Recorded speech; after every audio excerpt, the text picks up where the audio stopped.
my own space station. Greetings, fellow multiversal adventurers. It's an honor to have you back in this saga that has us all hooked. Official channel statement: this story is 100% epic fiction, so please don't attempt real magic. The results aren't guaranteed and insurance won't cover it. The rights to this masterpiece belong entirely to its brilliant original author. We are just a barge sharing it with you. Do you want to keep being part of this amazing community? Join our ninja army of subscribers on YouTube and give this content a like. And for true fans, our Patreon has exclusive ninjutsu waiting for you. Chapter 126: Dongfang Chen's conditions. There were also Yan Xiangping's own considerations in this. Although no one said it aloud, everyone knew in their hearts that Yan Xiangping was definitely profiting from this deal. He understood that if he didn't offer something extra, people wouldn't be convinced, and he actually netted 4.2 million crystal cores from this single transaction, making a huge profit. So, providing 500 sets of combat suits to the central military region was a mere drop in the bucket. The distribution method was settled, but it was impossible to wait until the military had collected enough crystal cores to order the launchers, so the most difficult problem next was how to get the equipment back first. This was Yan Xiangping's own affair. Whether he could obtain the 6 million crystal cores worth of goods on credit depended entirely on whether Yan Xiangping could handle this mysterious person. During the break, Yan Xiangping called Dongfang Chen. "Commander Yan, your calculations are too loud, aren't they? You haven't fully settled the payment for the targeted drugs and antigens from last time, and this time you're taking 600 launchers in one go. That's 600,000 crystal cores worth of goods. I can't produce them without crystal cores." Dongfang Chen said Yan Fangfang's withdrawal price for each launcher was 1,000 crystal cores, making 600 launchers worth 600,000 crystal cores. But in reality, Dongfang Chen's production cost was only about 60,000 crystal cores, not a very large amount. Moreover, with a zombie eradication plan in Binjiang City already underway, the zombies eliminated in Binjiang City every day could bring him tens of thousands of crystal cores in income, so producing these launchers was not a problem. But cheap as they may be, to outsiders, this was an astronomical figure. So, agreeing too readily would only create a sense of dependence, and too much debt would eventually lead to trouble. And Dongfang Chen didn't want this trouble. "State your conditions." Yan Xiangping knew that Dongfang Chen already had a plan and didn't beat around the bush. "It's not a big deal. You know about the Huituang Chamber of Commerce and the Mercenary Guild, right? Next, I plan to set up a branch in each settlement. If I can issue a notice to each settlement in the official name, it will be much easier for me to operate. But there's a problem here. I don't want people to think that I'm behind the Chamber of Commerce, so you understand." Dongfang Chen said this was the main reason why Dongfang Chen was so enthusiastic about this matter. He could establish the Chamber of Commerce and the guild on his own, but it might take more effort and a long time. Moreover, with each settlement now acting independently, he would inevitably have to deal with all sorts of shady characters. If the council could come forward and say hello, things would go smoothly. Which settlement would be willing to oppose the council? Especially since they still needed various support from the council. The council's words were still useful. However, the biggest point of conflict in the middle was that if the launcher matter and the Chamber of Commerce matter were discussed together, everyone would naturally understand that the person behind the Chamber of Commerce and the guild was the mysterious person who leaked the news. This would bring a lot of trouble to the subsequent operations of the Chamber of Commerce and the guild. So, Dongfang Chen hinted to Yan Xiangping that this matter had to be done. But it couldn't be brought to the meeting. In addition to the council needing to purchase this batch of launchers on credit, Yan Xiangping also needed to facilitate this deal to obtain huge profits. Yan Xiangping still had a lot of room to maneuver in this matter. "All right. I understand what you mean. Let me think about it," Yan Xiangping said and hung up the phone. Returning to the conference hall, everyone looked at Yan Xiangping, waiting for his result. "Gentlemen, I'm sorry, the other party doesn't agree to credit," Yan Xiangping replied. Everyone began to discuss privately. They were all worried that if they couldn't get the goods, wouldn't everyone be in danger? It wouldn't be pleasant to have a rat crawling into bed in the middle of the night. So everyone's mentality was that they couldn't afford the crystal cores themselves, but they hoped that Yan Xiangping could get the goods. The other party felt that the risk was too great for such a large amount and refused. "However, I have thought of a compromise," Yan Xiangping continued. Everyone quieted down, waiting for him to state his solution. "There is a non-governmental organization called the Huituang Chamber of Commerce. We have cooperated before, and they agreed to lend this sum of crystal cores," Yan Xiangping said. "A non-governmental organization? Does our China have such a powerful non-governmental organization? Even our council has to borrow money from them. How does that sound so unreal? Xiang Yangping, the director of the Civil Affairs Department, said, I know this Huituang Chamber of Commerce, it's in our southeast military region. I visited them some time ago and they do have financial resources. All of their people wear those combat suits that were just mentioned. Zhong Hangyu said the councillors were surprised. Then what are their conditions? Chen Guangxun, the director of the finance department, asked. He understood that business was about mutual benefit, and businessmen wouldn't do things without benefits. They also have a cooperative unit, the Mercenary Guild. The two are interdependent, with the Chamber of Commerce providing supplies and the Guild providing security.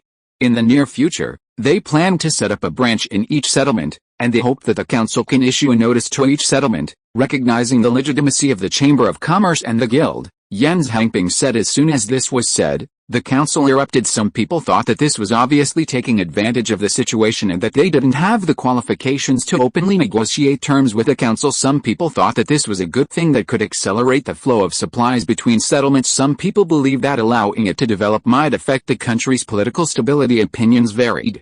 Chapter 127 Parliament passes conditions. Yan Zhangping stopped speaking and watched everyone argue. These kinds of things become clearer with debate. After everyone discusses for a while, they will naturally distinguish the advantages and disadvantages. 20 minutes later, the scene quieted down. Okay, let's hear what everyone has to say, the speaker said. I think this matter can be done. Since the 2055 Human Survival White Paper was issued, we have actually strategically abandoned control over the various settlements. I think everyone is clear on the reason, which is that the Council's power alone cannot guarantee the safety of everyone. We must not forget that there is an even more terrible ecological crisis behind us. Now that such non-governmental organizations have grown up, I think it's a good thing, which can greatly reduce the pressure on the Council. I also agree. Special treatment for special periods. The biggest problem currently is the survival of mankind. Uniting any forces that can be united to jointly deal with the ecological crisis is beneficial for us to overcome this crisis. I don't agree. Encouraging the excessive expansion of non-governmental forces may lead to a situation where the tail wags the dog, which in turn endangers national security. It seems that if you don't agree, the issue of national security will be resolved. If you don't agree, then within a few months, most of the settlements will follow in the footsteps of the Jiangning settlement. May I ask, what is the point of security if everyone is dead? I think these are actually two issues. One is the issue of crystal core borrowing, and the other is whether to allow non-governmental organizations to grow larger. Let's talk about them separately. Crystal core borrowing is a good idea, which can solve our current problems. As for whether to allow non-governmental organizations to grow larger, I don't think it's a problem either. We have already issued an announcement allowing non-governmental organizations to freely form defense forces and allowing the manufacture and sale of firearms and ammunition. Isn't this encouraging non-governmental organizations to grow bigger and stronger? Therefore, I believe that the biggest problem here is that you have not yet recognized reality. You still retain the old thinking from before the virus outbreak. You feel that it is unacceptable for non-governmental organizations to negotiate terms with the council, that it violates the rules, and hurts your self-esteem. So, I state my position. I agree. The director of the Department of Agriculture, Yao Wangkang's impassioned speech stunned everyone for a long time. No one spoke again in their hearts. Everyone still hoped to agree. After all, it involved everyone's personal safety, and the sooner it was implemented, the better. Okay, let's vote. Those who agree to issue the announcement, please raise your hands. The speaker saw that no one was speaking and thought it was time to vote. 17 people agreed. Okay, passed. The Department of Legal Affairs is responsible for drafting the announcement, and send it to all settlements immediately after review. Councillor Yan, then the next thing is up to you. After the launchers arrive, the 4 major military regions will immediately arrange for helicopters to send them to the various settlements. Everyone, the situation is grim. Delaying it for one more day may cause countless deaths. I hope everyone speeds up the process and improves efficiency. Yes, the commanders of the 4 major military regions responded in unison. Okay.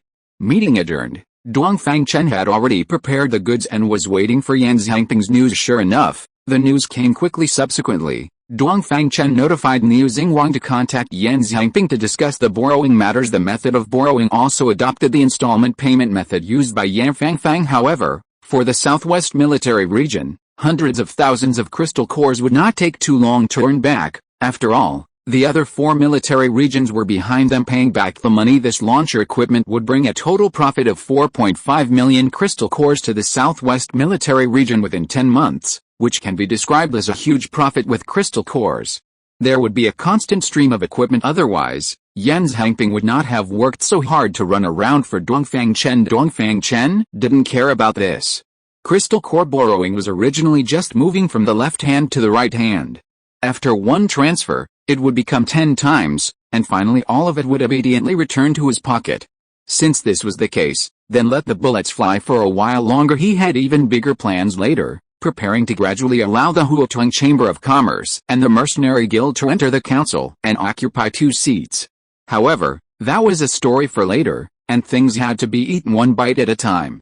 This was just a beginning, a good beginning. Subsequently, Yan Fangfang personally transported the launchers back to the Southwest Military Region in the following days. Planes from various military regions constantly shuttled back and forth, sending one to each settlement and leaving only after installing it on site immediately afterwards. A shocking piece of news was released by the council, shocking the whole country. The council recognized the legitimacy of the Huatuang Chamber of Commerce and the Mercenary Guild, and recognized these 2 non-governmental organizations as model representatives of non-governmental organizations. At the same time, it informed the various settlements that the Huatuang Chamber of Commerce and the Mercenary Guild would establish branches in each settlement in the future, and requested the person in charge of each settlement to cooperate. Mayor Gong of Milan settlement was greatly shocked after receiving the news. Kaming, this boss Niu is not simple. In just a few months, his tentacles have already reached the council. It seems he has a deep background, Zhuo Wenxian said from the side. Kaming was Mayor Gong. His full name was Gong Kaming. Yes. There's also something you don't know. Before, Boss Niu wanted to be the leader of Milan settlement and planned to build an underground base here as the headquarters of the Chamber of Commerce. But I didn't agree at the time, Mayor Gong said. Chapter 128 Abnormalities in Suiyang Resettlement Center. Is that so? It seems this Boss Niu is aiming for something big, Zhuo Wenxian exclaimed. Indeed. I never imagined the council would speak up for him.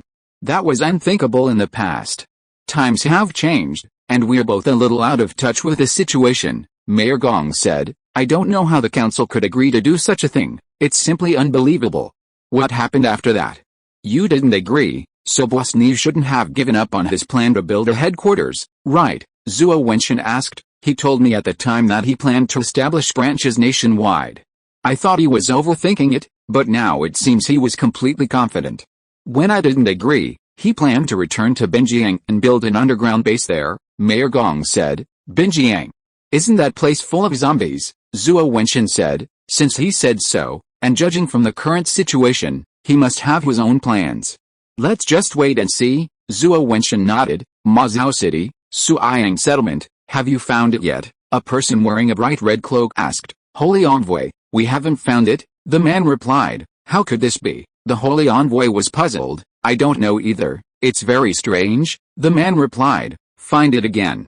Dig 3 feet into the ground and find it, the Holy Envoy ordered. Yes, the man replied. Binjiang City Underground Base, Xiaolin, how is the progress? Dongfang Chen asked. Commander, 573 of the distributed queen bees have been activated, Xiaolin replied. How many were sent out in total? Dongfang Chen asked. 612, Xiaolin replied. Then what about the remaining 39? Dongfang Chen asked. According to the location data, 7 are in Yundu City, 16 are in Kyoto, 12 are in the Northwest region, and they are moving. 4 have already self-destructed, Xiaolin said. Good job. As soon as any abnormality is detected, immediately activate the self-destruct program, Dongfang Chen said. Yes, Commander. Okay, open the monitoring panel, Dongfang Chen said. Yes, Commander, soon. The large screen refreshed. The screen displayed a huge satellite map, with the borders of Huaguo, China, specially marked. Within the borders of Huaguo, there were hundreds of small red dots densely distributed. Each small red dot represents a settlement or military region, indicates settlements in red and military regions in green. Dongfang Chen said. Yes, Commander, the colors have been adjusted, Xiaolin replied. The screen refreshed, and the map was mostly red dots.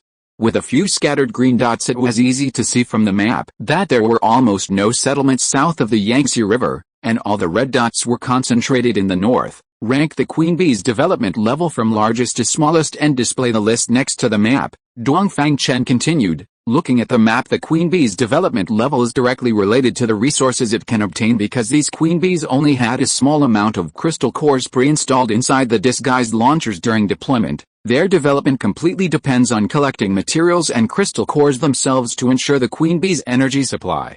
It was set during production that the priority task is to obtain crystal cores. Otherwise, once the crystal core energy is exhausted, the queen bee will be directly scrapped, and no one will be able to find it underground. Therefore, queen bees hardly develop if they cannot obtain crystal cores as for resources. That's simple.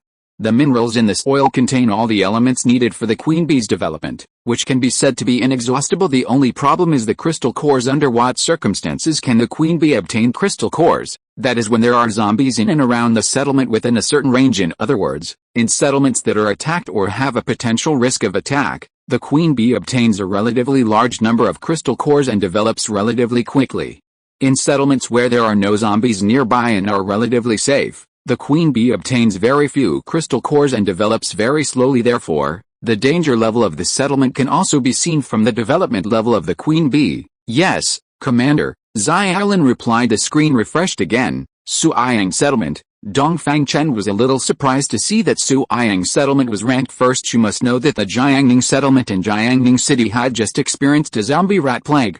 But the Jiangning settlement was only ranked second. This is a little unusual. He had been to Suiyang settlement before, and he had cleaned up. Miwenho there is likely a name. At that time, he didn't find anything strange there. Xiaolin, send instructions to the queen bee in Suiyang settlement to create some monitoring nanobots.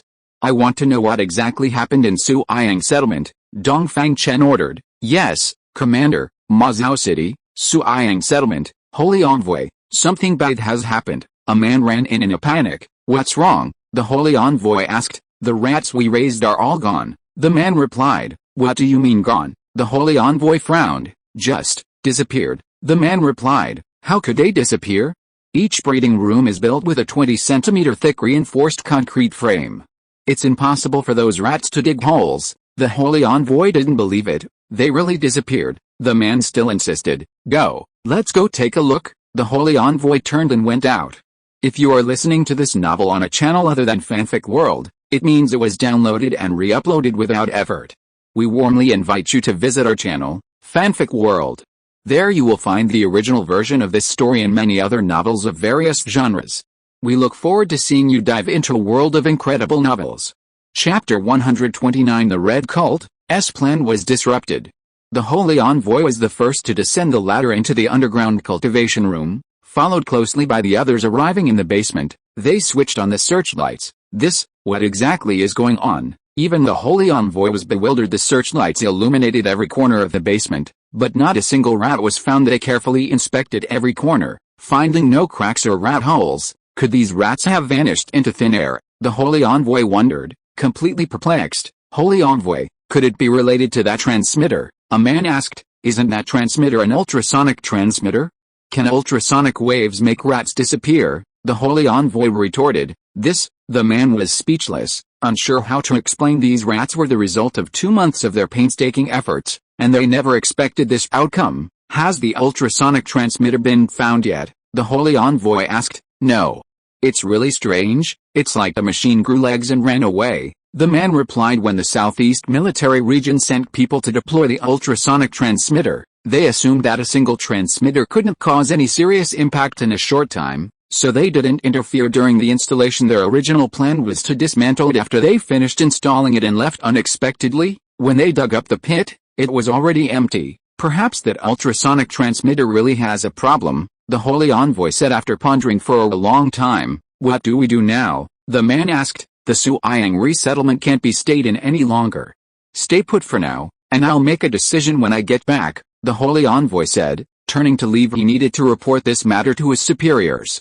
If zombies couldn't exist in the resettlement, it wouldn't just affect his area, but could impact the entire grand plan above. Perhaps even Dongfang Chen hadn't anticipated that this clever move of his would not only enhance the influence of his Chamber of Commerce, but also inadvertently dismantle a secret operation of the Redcoats. The existence of the Queen Bee is unknown to everyone. The council, the resettlements, the military, and the Redcoats are all in the dark yet. It is these very people who are contributing their strength by implanting the Queen Bee in various resettlements. This stroke of genius has completely changed the future power structure of China. Without these Queen Bees, a large portion of the resettlements would likely have gradually perished in the near future, and the other part would have fallen under the control of the Redcoats. But now, things are different.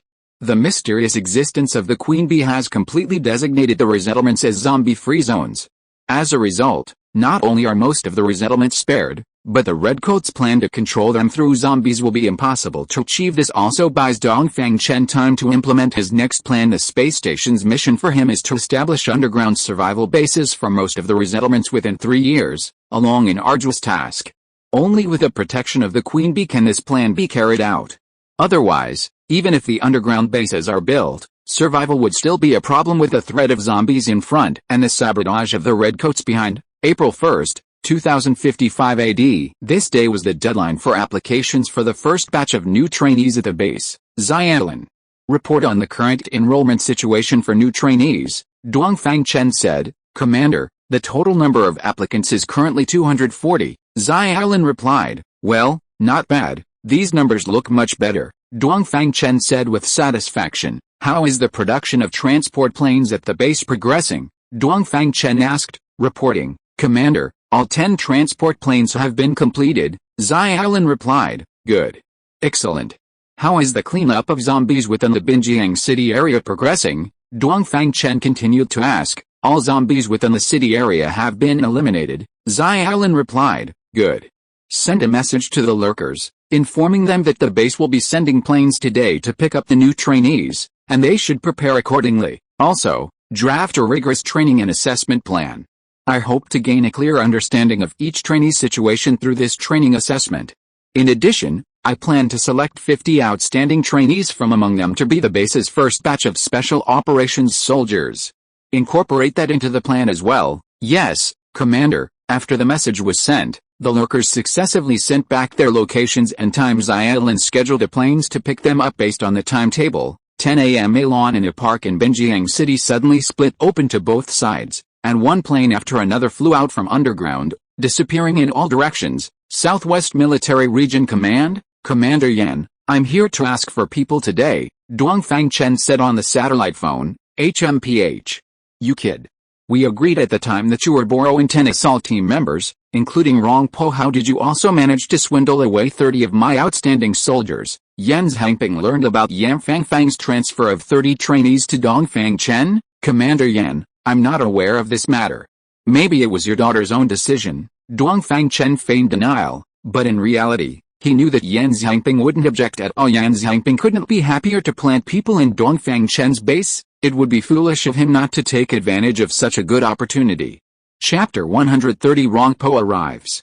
Let me tell you, these are all treasures of our military region. You must train them well, Yan Zhangping instructed. Don't worry, that's it. Dongfang Chen hung up the phone soon. Dongfang Chen's plane arrived at the Southwest Military Region, and Rong Po and a group of 10 assault team members plus 30 newly recruited trainees boarded the plane immediately. The plane took off, and 40 people were sent directly to Binjiang City. After arriving in Binjiang City, the 30 new recruits were not allowed to enter the base directly at a square in the city. After the trainees were dropped off, the plane took off again. Rong Po and the other 10 special operations team members went directly to the underground base. Instructor Rong. Welcome. Dongfang Chen smiled and stepped forward to shake hands. After shaking hands, Rong Po introduced the team members to Dongfang Chen one by one. Afterwards, the group came to the office area specially set up by Dongfang Chen for the 10 instructors. Instructor Rong, this is the monitoring screen. From here, you can see any street within the Binjiang City area, and you can switch to any perspective. The control handle is on the adjacent console. The control method is very simple, similar to playing games. Dongfang Chen introduced. The equipment is so advanced. You can even mobilize the surveillance of Binjiang City? That's impossible, right? Rong Po asked doubtfully. Of course not. The probes were all newly installed by me. Dongfang Chen smiled. In fact, He did not install any probes. All these tasks were completed by the second-generation bee queen. You are really rich, Rongpo exclaimed. By the way, are you planning to use the entire Binjiang city as a training ground? Rongpo continued to ask. That's right, Dongfang Chen replied. Don't tell me, the zombies in Binjiang city have been eliminated by you. Rongpo couldn't believe this was true, but since Dongfang Chen dared to use the city as a training ground, he must have something to rely on. You guess right again, Dongfang Chen smiled. I'll go. How did you do it? Binjiang city should be a second-tier city, right? The number of zombies in the urban area should be conservatively estimated at more than 1 million. Rongpo was surprised their assault team has not eliminated so many zombies in a few months. But Dongfang Chen doesn't seem to have any subordinates, yet he easily did it, which is unbelievable. Ha, I have a secret weapon. Dongfang Chen didn't go into details. So, what do we do next? Rongpo asked. The first thing is to change equipment. Dongfang Chen smiled mysteriously immediately afterwards. Several trolleys came directly to Dongfang Chen without anyone directing them. Everyone has become numb to Dongfang Chen's black technology here. I promised Commander Yan before that when we have new equipment, we will let everyone try it out first. Let's start with the first item. Dongfang Chen smiled and took out a silver belt, Guardian 2 combat suit. Everyone looked at the belt in Dongfang Chen's hand, not knowing what it was. Isn't this a belt? How is it a combat suit? Rongpo asked. Dongfang Chen didn't explain, and directly fastened the belt around his waist immediately afterwards. With a soft whoosh sound, Dongfang Chen was already wearing a combat suit, and it was even worn inside his clothes. With another whoosh sound, the combat suit disappeared. How is it? Do you understand? Dongfang Chen asked with a smile. This is, Rongpo asked. One button. Equipment change, Dongfang Chen said. This is great. Rongpo was overjoyed. He had never been too fond of headgear. With one button equipment change, it would be too convenient. There are two ways to activate the one button equipment change. One is manual, and the other is automatic. The so-called manual method is to manually change equipment when you need it. The method I just demonstrated was manual equipment change. Dongfang Chen introduced the equipment's characteristics. Come, Rongpo, attack me. Dongfang Chen beckoned to Rongpo. This, Rongpo was a little embarrassed. It's okay, don't worry. Dongfang Chen smiled slightly, encouraging him. Then I'm coming, be careful. Rongpo said, stepping forward and punching him in the chest with a whoosh sound. Dongfang Chen took a few steps back. Everyone stared intently, and the combat suit had already been put on at some point. Wow, everyone was shocked. Such a fast reaction speed. Whoosh, Dongfang Chen put away the combat suit. How about it? Everyone saw it, right?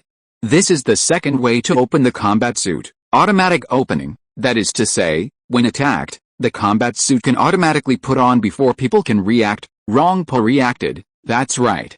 But it should be noted that triggering the automatic opening mechanism requires reaction time. If the attack speed is too fast, the combat suit may not have time to open, and you will be killed. Dongfang Chen said. How long is the reaction time? Rongpo asked. 1,000th of a second. Dongfang Chen replied. 1,000th of a second? Doesn't that mean that even bullets can be defended against? Rongpo said in surprise. That's right. But there is one type of gun that cannot be defended against, Dongfang Chen said. What kind of gun? Rongpo asked. The laser gun in our base, Dongfang Chen replied. Chapter 131 Bionic Mechanical Grenade. This is also the second piece of equipment for everyone to see, the Guardian 2 laser rifle. Dongfang Chen took out a rather bulky rifle from behind him. Guardian 2 laser rifle, weighing 14.3 kilograms, length 163.5 centimeters. When the trigger is pulled, it can instantly emit a beam of high-energy laser, causing instantaneous burning damage to the target.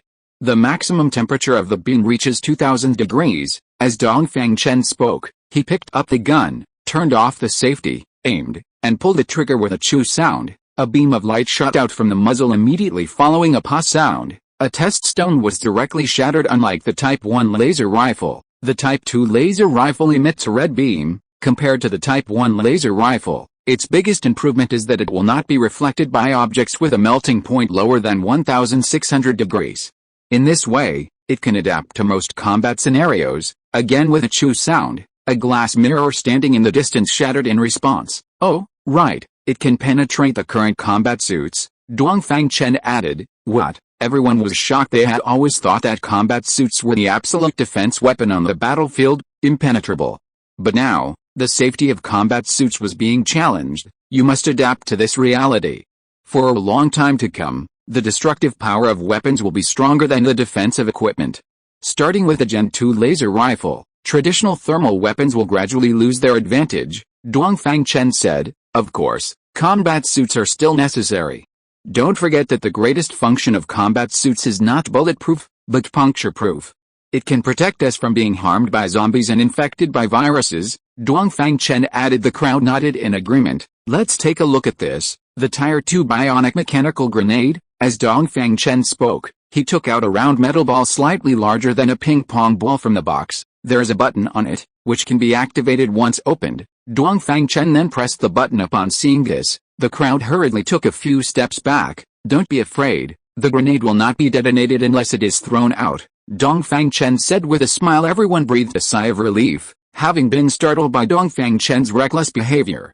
If this were in the military camp, anyone who so casually activated a grenade would definitely be disciplined. But just then, Dongfang Chen flicked his hand, and the grenade was thrown out. The crowd hurriedly lay down. Oh, I forgot to say, for ease of demonstration, there is no detonating device in this grenade. It will not explode, Dongfang Chen said. Mr. Dongfang, can't you just say everything at once? Rongpo stood up and complained. Who knew you guys were so timid? Dongfang Chen smiled. This is a conditioned reflex, Rongpo explained. Dongfang Chen nodded and continued. Everyone, come and take a look. The crowd followed Dongfang Chen to where the grenade had been thrown. Whoa, seeing the state of the grenade, everyone gasped. 6 very thin sharp claws had appeared on the grenade, directly gripping into the cement wall. In order to improve the blasting effect of the grenade, I integrated a set of mechanical claws on it. When the grenade is subjected to impact, the mechanical claws will be instantly activated, thereby biting the target. This 6-tooth mechanical claw is very sharp and can easily grip into cement, stone, and even steel plates, and of course, zombie skin as well, Dongfang Chen explained. This is good. When the military district was attacked by zombies before, our weapons were almost unable to pose a threat to high-level zombies. If we have this kind of grenade, then our chances of winning will be greatly increased, Rongpo said. That's right. The Type 2 laser rifle and this bionic grenade are both prepared to deal with the Tier 3 zombies that have already appeared, Dongfang Chen replied. The crowd understood. Alright, that's all for the equipment introduction for now. To thank everyone for coming to help, I have specially prepared a set of Type 2 combat suits and laser rifles for each of you, along with 10 bionic mechanical grenades, Dongfang Chen said with a smile. Haha, Mr. Dongfang, you are too kind. Rongpo was overjoyed and was not pretentious. After a set of equipment was distributed to each person, it was time to get down to business. Next, let's talk about the new recruit training. With a gift as a prelude, everyone was now very cooperative. Anyway, whatever Dongfang Chen said was what they would do. I have already formulated a detailed training and assessment plan here. Everyone, take a look first. Saying that, Dongfang Chen distributed the prepared materials to everyone, 1 copy each. 20 minutes later, Mr. Dongfang, to be honest, I didn't study much. I can't really understand this plan of yours. Rongpo frowned. The other 9 people felt the same way and nodded in agreement. It's okay, I'll explain it to everyone one by one. You are all experienced veterans, I believe you will soon understand the reasoning behind it. Dongfang Chen picked up the materials and began to explain them to everyone one by one. Chapter 132 Training Rules. This explanation lasted for 4 hours. There was also some time in between to answer everyone's questions at the same time. The planes sent out by the base also flew back one after another. More and more people gathered in the square outside. 17:30 in the afternoon, Dongfang Chen led 10 instructors to the high platform in the middle of the square. Hello everyone, my name is Dongfang Chen, and I am the chief instructor here.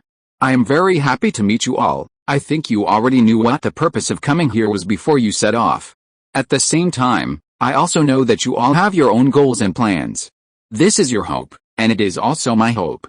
I don't care what kind of people you used to be, or what kind of experiences you have had. I deeply regret those misfortunes, but I will not sympathize. Because we are all the same, all ordinary people who are trying to survive in this doomsday. At the same time, I also suggest that you should put down the past, travel light, and use action, perseverance, and belief to fight for your own future. To fight for the future of everyone, that is the future that belongs to all of us. Okay, that's all I have to say. Next, I will introduce the training process. The 240 new recruits were randomly divided into 40 groups, with 6 people in each group. 2 scoring methods are adopted: group scoring and individual scoring. Groups and individuals who achieve the established tasks and the training will be rewarded with points based on the completion of the tasks. Groups and individuals are ranked in real time based on the total score. No one will be eliminated during the training, but groups and individuals will be graded according to their scores. The group grading method is as follows: top 10 groups, diamond group, groups 11 to 20, gold group, groups 21-30, silver group, groups 31-40, bronze group. The individual grading method is as follows: top 60 students, diamond rank, students 61-120, gold rank, students 121 to 180, silver rank, students 181 to 240, bronze rank. The training is divided into 4 stages. First stage, warm-up stage. The main training goal in this stage is to allow each student to adapt to physical fitness and actual combat, learn tactics, become familiar with weapons and equipment, and establish a team collaboration mindset. Second stage, group adjustment stage. Since the members of each group are randomly assigned, there will be uneven overall levels. In the actual combat training in this stage, the members of each group will be frequently adjusted to achieve matching between the group level and the member level. The adjustment method is, first, regroup the students according to their current ranking, from high to low. Then, students who have improved their ranking will be transferred to a higher level group, and those who have lowered their ranking will be transferred to a lower level group, until the members of each group are relatively stable. Third stage, fixed group stage. Differentiated training will be conducted according to the level of the group. High-level groups have high training intensity and difficult tasks, while low-level groups have low training intensity and easy tasks. In this stage, the scores of the groups will be widened. If there are students who cannot adapt or fall behind in the middle, they will be fine-tuned according to the situation. Fourth stage, sprint stage. Divided into 2 training methods, drills and actual combat. Drills are mainly group confrontation, while actual combat is to perform real tasks. After the training, task positions will be assigned according to each student's grades, strength, and personal characteristics. The introduction of the training content was completed at 2000 hours in the evening. The square was as bright as day under the illumination of several searchlights. Next, we will conduct random grouping. Everyone should listen carefully to their names and group numbers, and stand in the corresponding queue. Next, I will start calling names. Rong Po shouted, Group 1, Liu's Hemping, Miao Heron. At that moment, Rong Po read the list, and the people whose names were mentioned quickly stepped out of the line and ran to the corresponding group. After the group assignment was completed, the next step was to inject the antigen serum. Injecting the antigen was something everyone dreamed of. Originally, they thought that they would only be eligible for injection if they performed well enough, but they did not expect that everyone would be injected. This made everyone very excited. It is difficult to imagine how much mental and physical torment a person suffers when they are in the terrifying shadow of possible infection for a long time. And for them, injecting the antigen meant that they had obtained the qualification to survive in this doomsday. After the antigen injection, it is necessary to observe overnight for safety. Many temporary tents have been set up in the square, and they will rest in the tents. Rong Po arranged for 8 instructors, each responsible for 5 groups, and another instructor to be Rong Po's deputy. All 10 people performed their duties. An hour later, the group members gathered at their respective instructors' positions and began to announce the discipline and distribute equipment. Currently, the students' equipment only includes ordinary camouflage uniforms and a pair of combat boots. The next morning, the training officially began. For the first 10 days, everyone mainly focused on cue practice and theoretical lessons in their respective camps, and the time passed quickly. 10 days later, April 12, 2055, the students received new equipment, the Guardian 2 combat suit. Why issue the second-generation combat suit directly?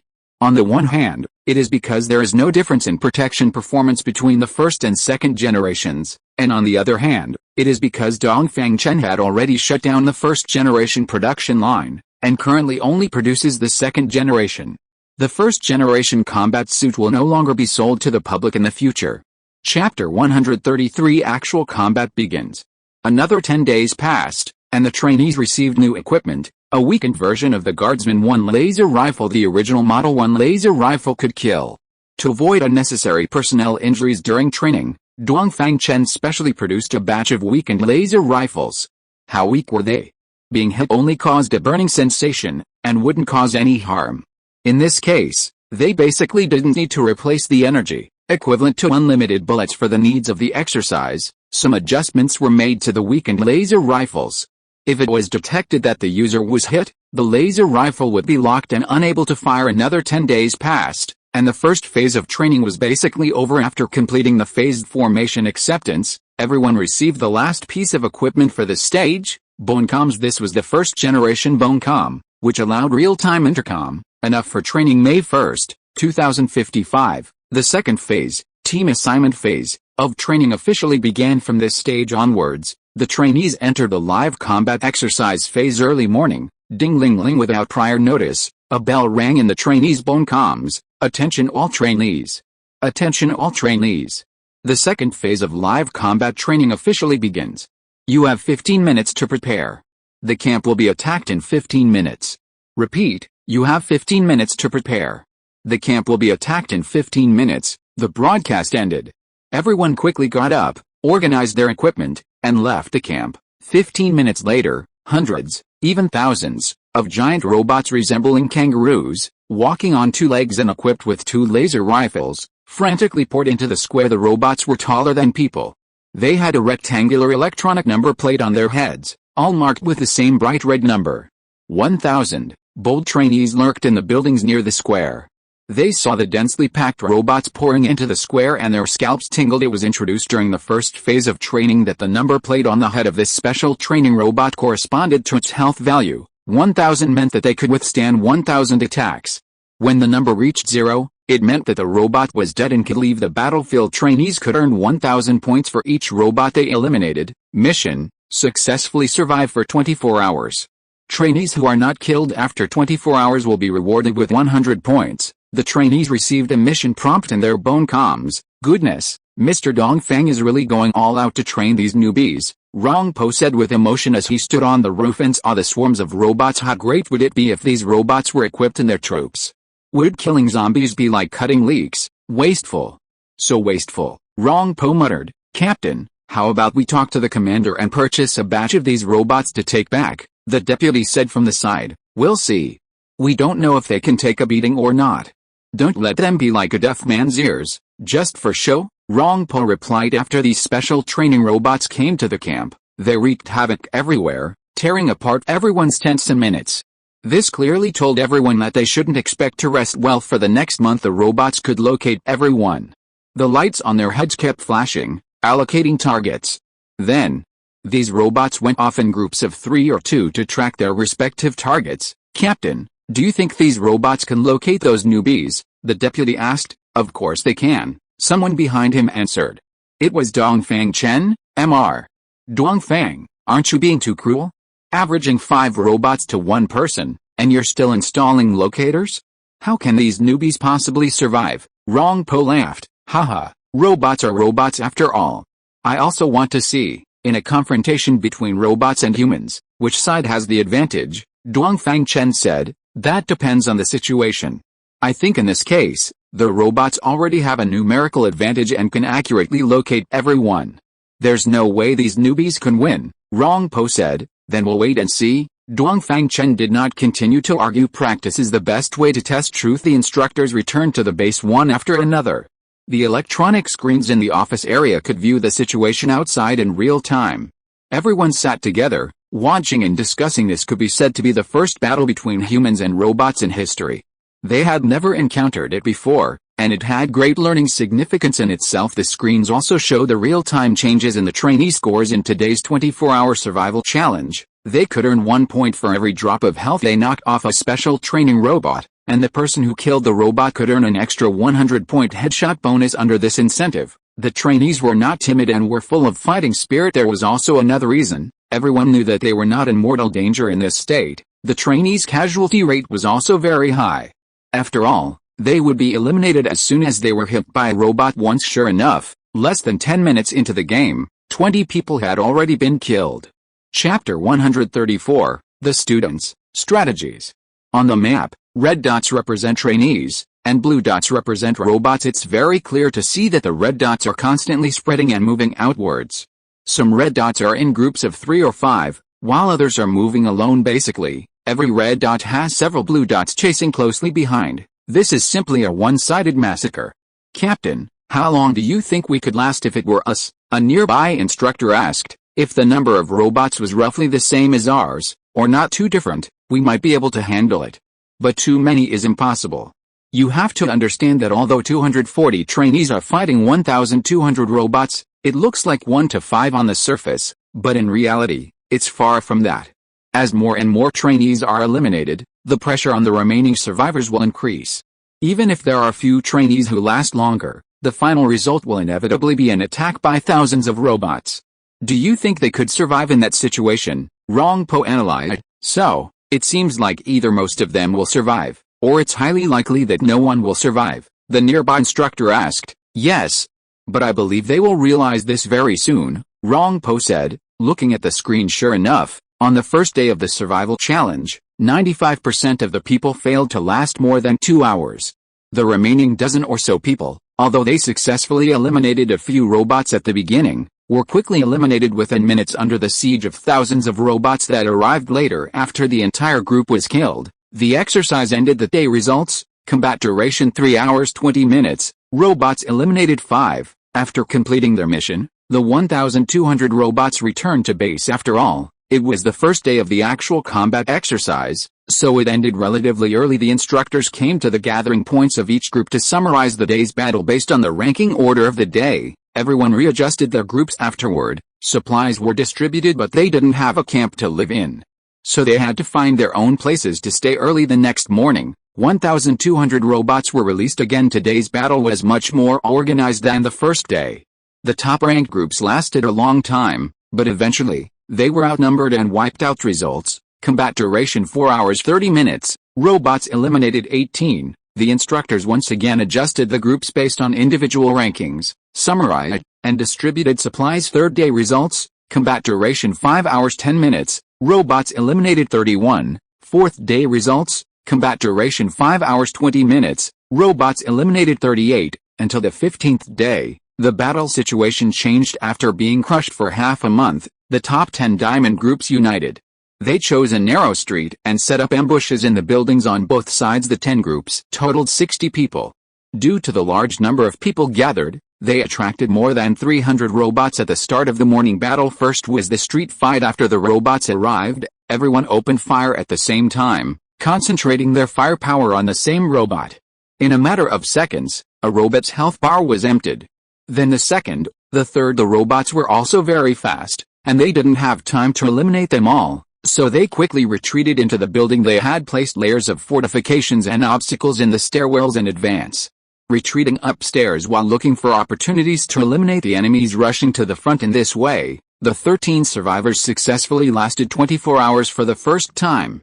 A total of 547 robots were eliminated, but the next day, the situation took a turn for the worse. Many of the Diamond Group's trainees hadn't had time to recover their strength, and the next day's battle began. They no longer had the strength to fight and were quickly eliminated. So, on the 16th day, the battle ended unusually early. All the trainees gathered together for a large discussion. This can't go on. The number of robots is already 5 times our number. If each of our groups acts alone, we will be eliminated quickly. In this way, there will be fewer and fewer survivors, but more and more robots to face. It's as difficult as climbing to the sky to last 24 hours, I agree, unless we can all ensure our survival as much as possible to share the firepower, otherwise we have no chance of winning. That's what you say, but what can we do? We must all unite and act together. Okay, tell us what to do. We'll follow your command. Everyone wasn't pretentious and jointly elected a commander. We divide everyone into 4 echelons. The Diamond Group is the first echelon, the Gold Group is the second echelon, the Silver Group is the third echelon, and the Bronze Group is the fourth echelon. We will choose the battle location on this east-west street. There is a bridge here, which is a necessary route for the robots. We first arrange 2 echelons to ambush on the opposite side of the bridge, and after waiting for the robots to enter the firing range, we concentrate our firepower to shoot and eliminate a batch first. When the robots enter the 100-meter range, everyone quickly retreats backward.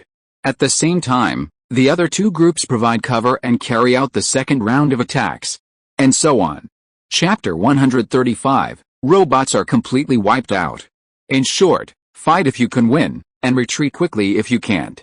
Don't engage in a head-on confrontation. We'll gradually eliminate them through alternating attacks and maneuvers. Agreed. The trainees unanimously agreed. Everyone was holding their breath, having been tormented for half a month, and they needed to vent. The instructors sitting in the base nodded in approval at this scene. It's remarkable how they've developed such a strong combat awareness in such a short period of half a month. I just don't understand. We rank them every day. Would there be competition and comparison among them? How can they still unite? Competition and comparison certainly exist. A soldier who doesn't want to be a general isn't a good soldier. However, I think pressure creates motivation. Faced with countless robots, the desire to survive forces them to stand on the same front. That's right. Hardship is the greatest motivation for progress. In dangerous environments, groups form a cohesive unity, while comfortable environments breed ideological divisions, said Dongfang Chen. The instructors nodded thoughtfully. Mr. Dongfang, do you think they can last until the end tomorrow? Rongpo asked. We'll know tomorrow, Dongfang Chen said with a smile. Rongpo shook his head with a smile, unable to understand. After discussing, the trainees quickly rushed to the prearranged combat area. The instructors followed closely, distributing supplies but without providing any guidance. After everyone had their fill, they slept soundly. Since all 240 trainees were gathered together, 1,200 robots swarmed towards the bridge early the next morning. Immediately, the battle began. The first two echelons into the battle were the bronze and silver groups. They hid behind fortifications and fired in unison at the oncoming robots. Soon, more than 200 robots were annihilated. Seeing that the robots were about to break through, they stopped firing and quickly retreated to the rear of the diamond and gold groups. In such street fighting, the diamond and bronze groups did not show significant combat differences. This was simple firepower shooting, requiring no complex combat skills. After eliminating more than 100 robots, the two groups began to retreat to the rear of the other two groups. The streets were filled with cars as obstacles, greatly affecting the robots' mobility. The trainees could use these cars as natural cover, constantly firing while retreating. Even so, the trainees suffered serious losses.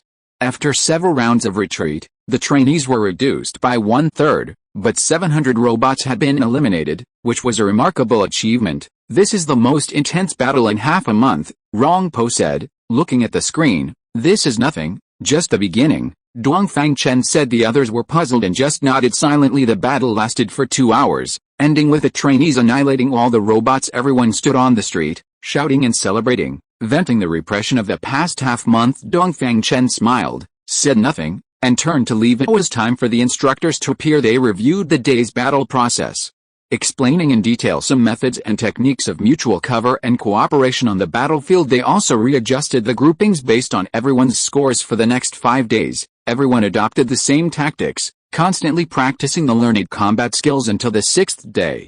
The situation changed. 37 trainees began to develop abilities. Most people's abilities appeared in strength and speed.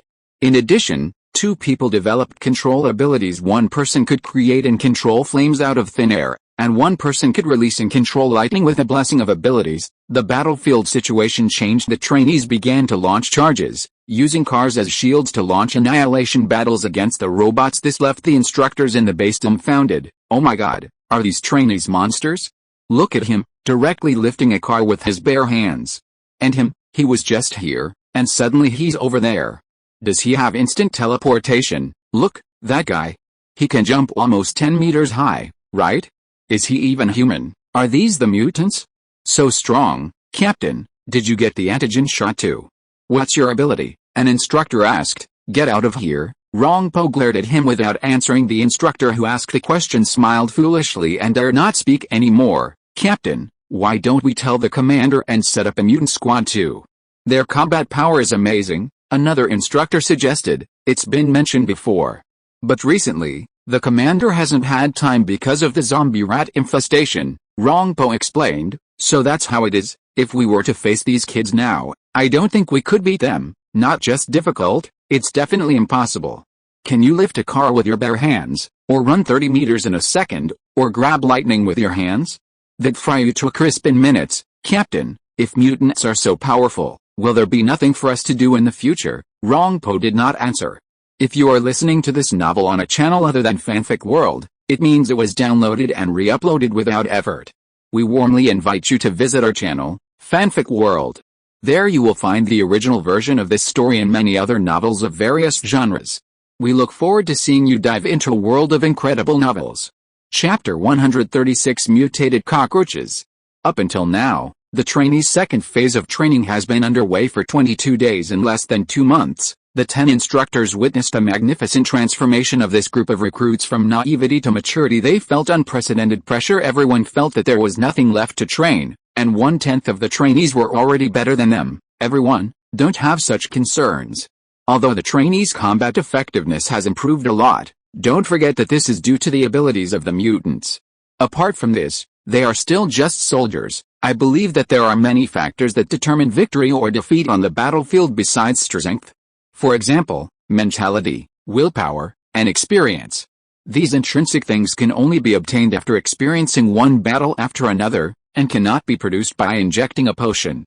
This is also the meaning of live combat exercises. Of course, if you are willing, I can give you a potion at any time to quickly turn you into a mutant. Dongfang Chen stated his views. Mr. Dongfang is joking. We are Commander Yan's soldiers and must obey orders.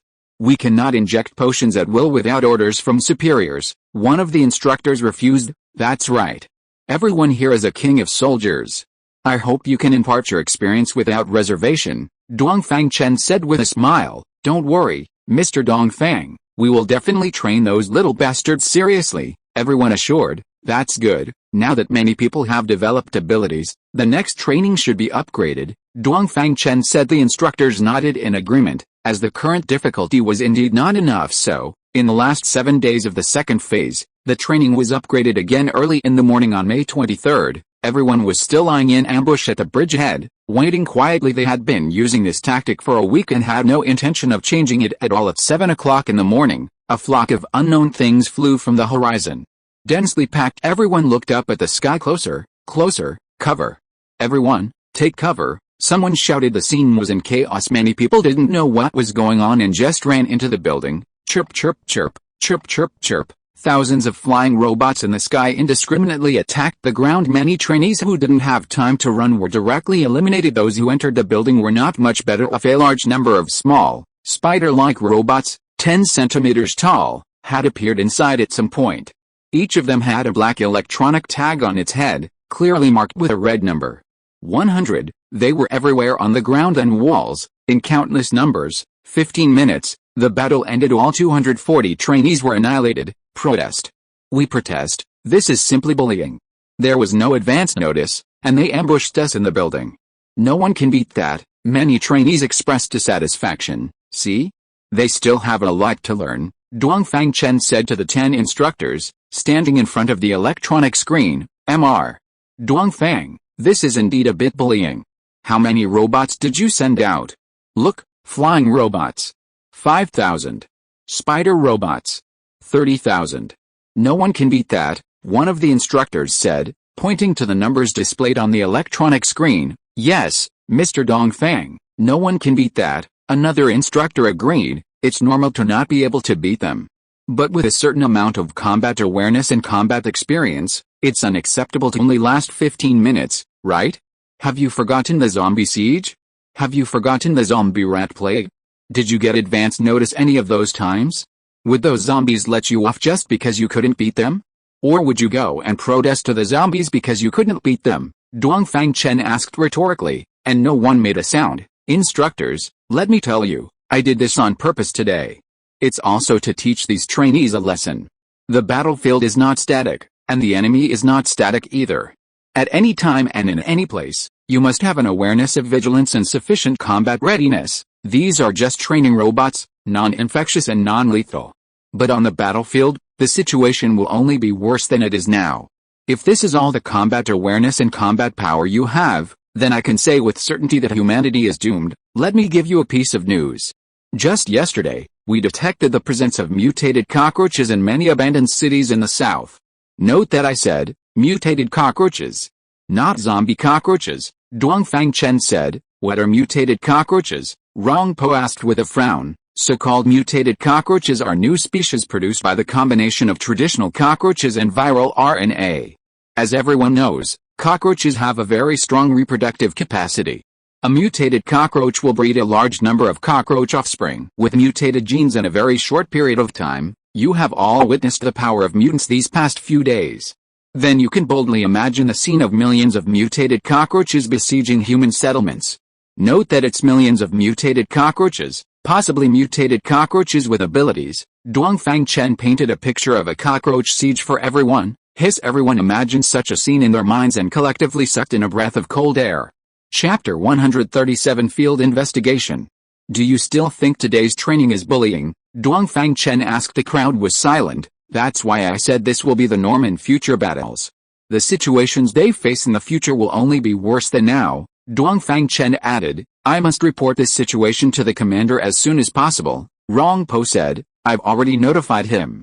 If I'm not mistaken, your Zhanfeng assault team should have already arrived on the scene. Dongfang Chen said, alright, Rong Po said, relieved. Dongshao Province, Guangchun City, May 23, 2055, 12:30 p.m. 20 fully armed soldiers jumped from a helicopter and entered a state of alert. Dongshao Province is the southernmost inland province of China, and it had already become a human exclusion zone last year after all personnel landed. The helicopter ascended, all clear, target at 11 o'clock, advance. The entire squad, holding their guns, moved forward while crouching low. They formed a circle, closely monitoring the movements in all directions during the day. Zombies would not come out. But mutated species were different. They were not afraid of sunlight and were exceptionally powerful. Therefore, they had to be careful. Their destination was a residential building. The order stated that there was a large number of mutated cockroaches inside and their mission was only to investigate the existence of these mutated cockroaches. Unless absolutely necessary, they were not to enter. 15 minutes later, they arrived outside the building. They stopped at a street corner and concealed themselves. The squad leader took out binoculars and carefully observed. It was still a bit far, and the cockroaches were very small. He didn't see anything. Scatter the bait, the captain ordered. A soldier took out a glass bottle from his bag, filled with rice. He threw it hard, smashing the bottle on the ground below the building. The bottle shattered, scattering rice grains all over the ground. They waited for 20 minutes, but no cockroaches came out. Captain, could the sound of the bottle breaking have scared the cockroaches away? A soldier asked. Possibly. Everyone, be quiet, and we'll continue to wait, the captain said. Another 20 minutes passed, and still, there was no movement. Captain, how about I go take a look? Go. But be careful. Yes, the soldier crouched low, walked to the building entrance, and looked around, but found nothing. So he turned back to look at everyone, held out his hand, indicating that there was nothing there. But at that moment, everyone's eyes widened, their throats tightened, and they wanted to shout but couldn't. Get down. The captain remained calm and shouted loudly. It turned out that right behind the soldier, two huge pincers had already extended from inside the building entrance. The scouting soldier was confused and just about to ask when the pincers suddenly tightened, directly hooking the soldier into the building. Bang bang bang, followed by a burst of gunfire. It was dark inside the building entrance, making it difficult to see what was happening. Captain, Husey is in danger now. We have to go save him, a nearby teammate said. Don't make noise. We don't know what the situation is inside. If there's danger, won't we all be stuck here? The captain scolded. But, before the teammate could continue, a bang sound came from inside the building. It was Xiaolin detonating a grenade. As the explosion sounded, some minced meat and thick liquid were thrown out. Xiaolin. The teammates exclaimed in unison. Although the protective suit could prevent punctures, in the event of a bomb explosion, it could prevent the body from being injured by fragments. However, the shockwave and high temperature at the moment of the explosion could cause damage to the human body. In severe cases, it could lead to shattered internal organs. After all, what was wrapped inside the combat suit was just an ordinary person. Captain, give the order. The monster should have been blown to death. Xiao, who has the protection of the combat suit, he might be okay, the teammate urged. 10 people, go to the entrance and take a look. Remember, don't go deep, safety first, the captain said. Yes, 10 assault team members quickly ran towards the building entrance. They concealed themselves on both sides of the entrance, slowly observing. After finding no movement, they began to tentatively enter. At this time, a faint rustling sound came from inside, as if something was dragging on the ground. It was Xiaohu. The team members in front quickly waved, and another person went in. Two people dragged Xiaohu out. Only then did they see that Xiaohu's outer clothes had been blown to pieces, exposing the black combat suit inside his body was covered in thick, yellowish-brown liquid. "Are you okay?" a teammate asked. "Quick, leave," Xiaohu said weakly. "Retreat. Retreat. Retreat," the teammate shouted. The 10 team members dragged Xiaohu and quickly retreated. They hadn't run far when densely packed cockroaches crawled out of the building entrance and the windows upstairs, chasing after them. "Retreat. Retreat. Retreat. Retreat quickly," the captain shouted when he saw this scene. "Call in the helicopter," the captain ordered. "Cover. Free fire." The cockroaches were very fast. Some were big, some were small. The big ones were 1 meter tall and at least 2 to 3 meters long. The small ones were 20 to 30 centimeters long. The larger cockroaches moved slower, while the smaller ones were much faster. Chapter 138 Yan Zhangping, S pressure. Bang, bang, bang. The 10 responding team members, including the captain, began to fire freely. Cockroaches have tenacious vitality. The few at the very front, even after being subjected to a crazy barrage of fire, still desperately tried to advance. Their claws were like scythes, constantly reaching forward, slashing through the rear of the retreating group. "Faster, faster, faster," the captain shouted, continuing to fire. Incendiary grenades, ready. They had specifically brought these before setting out, intending to prevent a situation where they were besieged by cockroaches. However, things still exceeded their expectations in their minds. How big could a cockroach be? At most, 3 to 5 centimeters. Right, even if they couldn't eliminate them, with the protection of combat suits, they couldn't possibly be taken down by a few cockroaches who knew that the smallest cockroach in front of them was probably 20 to 30 centimeters long. Is this even a cockroach? This was the biggest question in everyone's mind. Once the 10 people got close, the incendiary grenades were immediately thrown out. The raging flames hindered the cockroaches' advance. Some cockroaches were set ablaze, scurrying around wildly, even igniting other cockroaches at the same time. After the 20 assault team members joined up, they didn't dare to linger and quickly retreated. The helicopter was already waiting not far away. And while waiting, it scattered a large amount of soap powder and lime mixture from the air. The surrounding area within dozens of meters was covered in this white powder. "Up, up, up," the captain shouted. The soldiers boarded the plane in order, and then the plane quickly ascended. The pursuing cockroaches stopped at the edge of the powder, not daring to approach. "Oh my goodness! Is that a cockroach? How can it be so big?" the team members, relieved to have survived, exclaimed. "If these cockroaches form a large population, I'm afraid they will put a lot of pressure on us," the captain said. "Our weapons do very limited damage to these cockroaches. Even lime powder is more useful," another team member pondered. "Fortunately, we discovered them early, so we still have enough time to prepare," the captain said. Sichuan Province, Yun City, Southwestern Military Region Headquarters. Okay, I understand." Yan Zhangping received the team's report, his brow furrowed. "It's just never-ending," Yan Zhangping said, rubbing his forehead, looking exhausted. Almost a year had passed since the virus outbreak. And it had been one thing after another, people rushing after people. Unexpected situations happened one after another, and he was a little overwhelmed now that the existence of mutated cockroaches had been confirmed. The survival situation for humans would be even more severe. From the soldiers' feedback, the cockroaches' armor was very thick, and their vitality was very tenacious. The firepower of 10 people for 1 minute failed to successfully kill even one. If hundreds of thousands of cockroaches acted together, there would be no other way but to use incendiary weapons and heavy firepower. But the key problem was that cockroaches could reproduce continuously, unlike zombies, where killing one meant one less, and the current inventory of weapons and ammunition was getting smaller and smaller, unable to withstand long-term continuous consumption. There was also the issue that killing zombies could yield crystal cores. This could form a virtuous cycle, achieving war through war. So, the more they fought, the richer they became, and the greater their advantage. But killing cockroaches was different. It was a war of attrition. They would only become poorer and poorer, and eventually unable to afford to fight. He suddenly felt a strong sense of crisis. He even felt that it was extremely difficult for humans to fight for a sliver of living space. Maybe humanity has no future. He suddenly had this thought, but he quickly stopped himself. He couldn't have such thoughts. He was the supreme commander of the military region.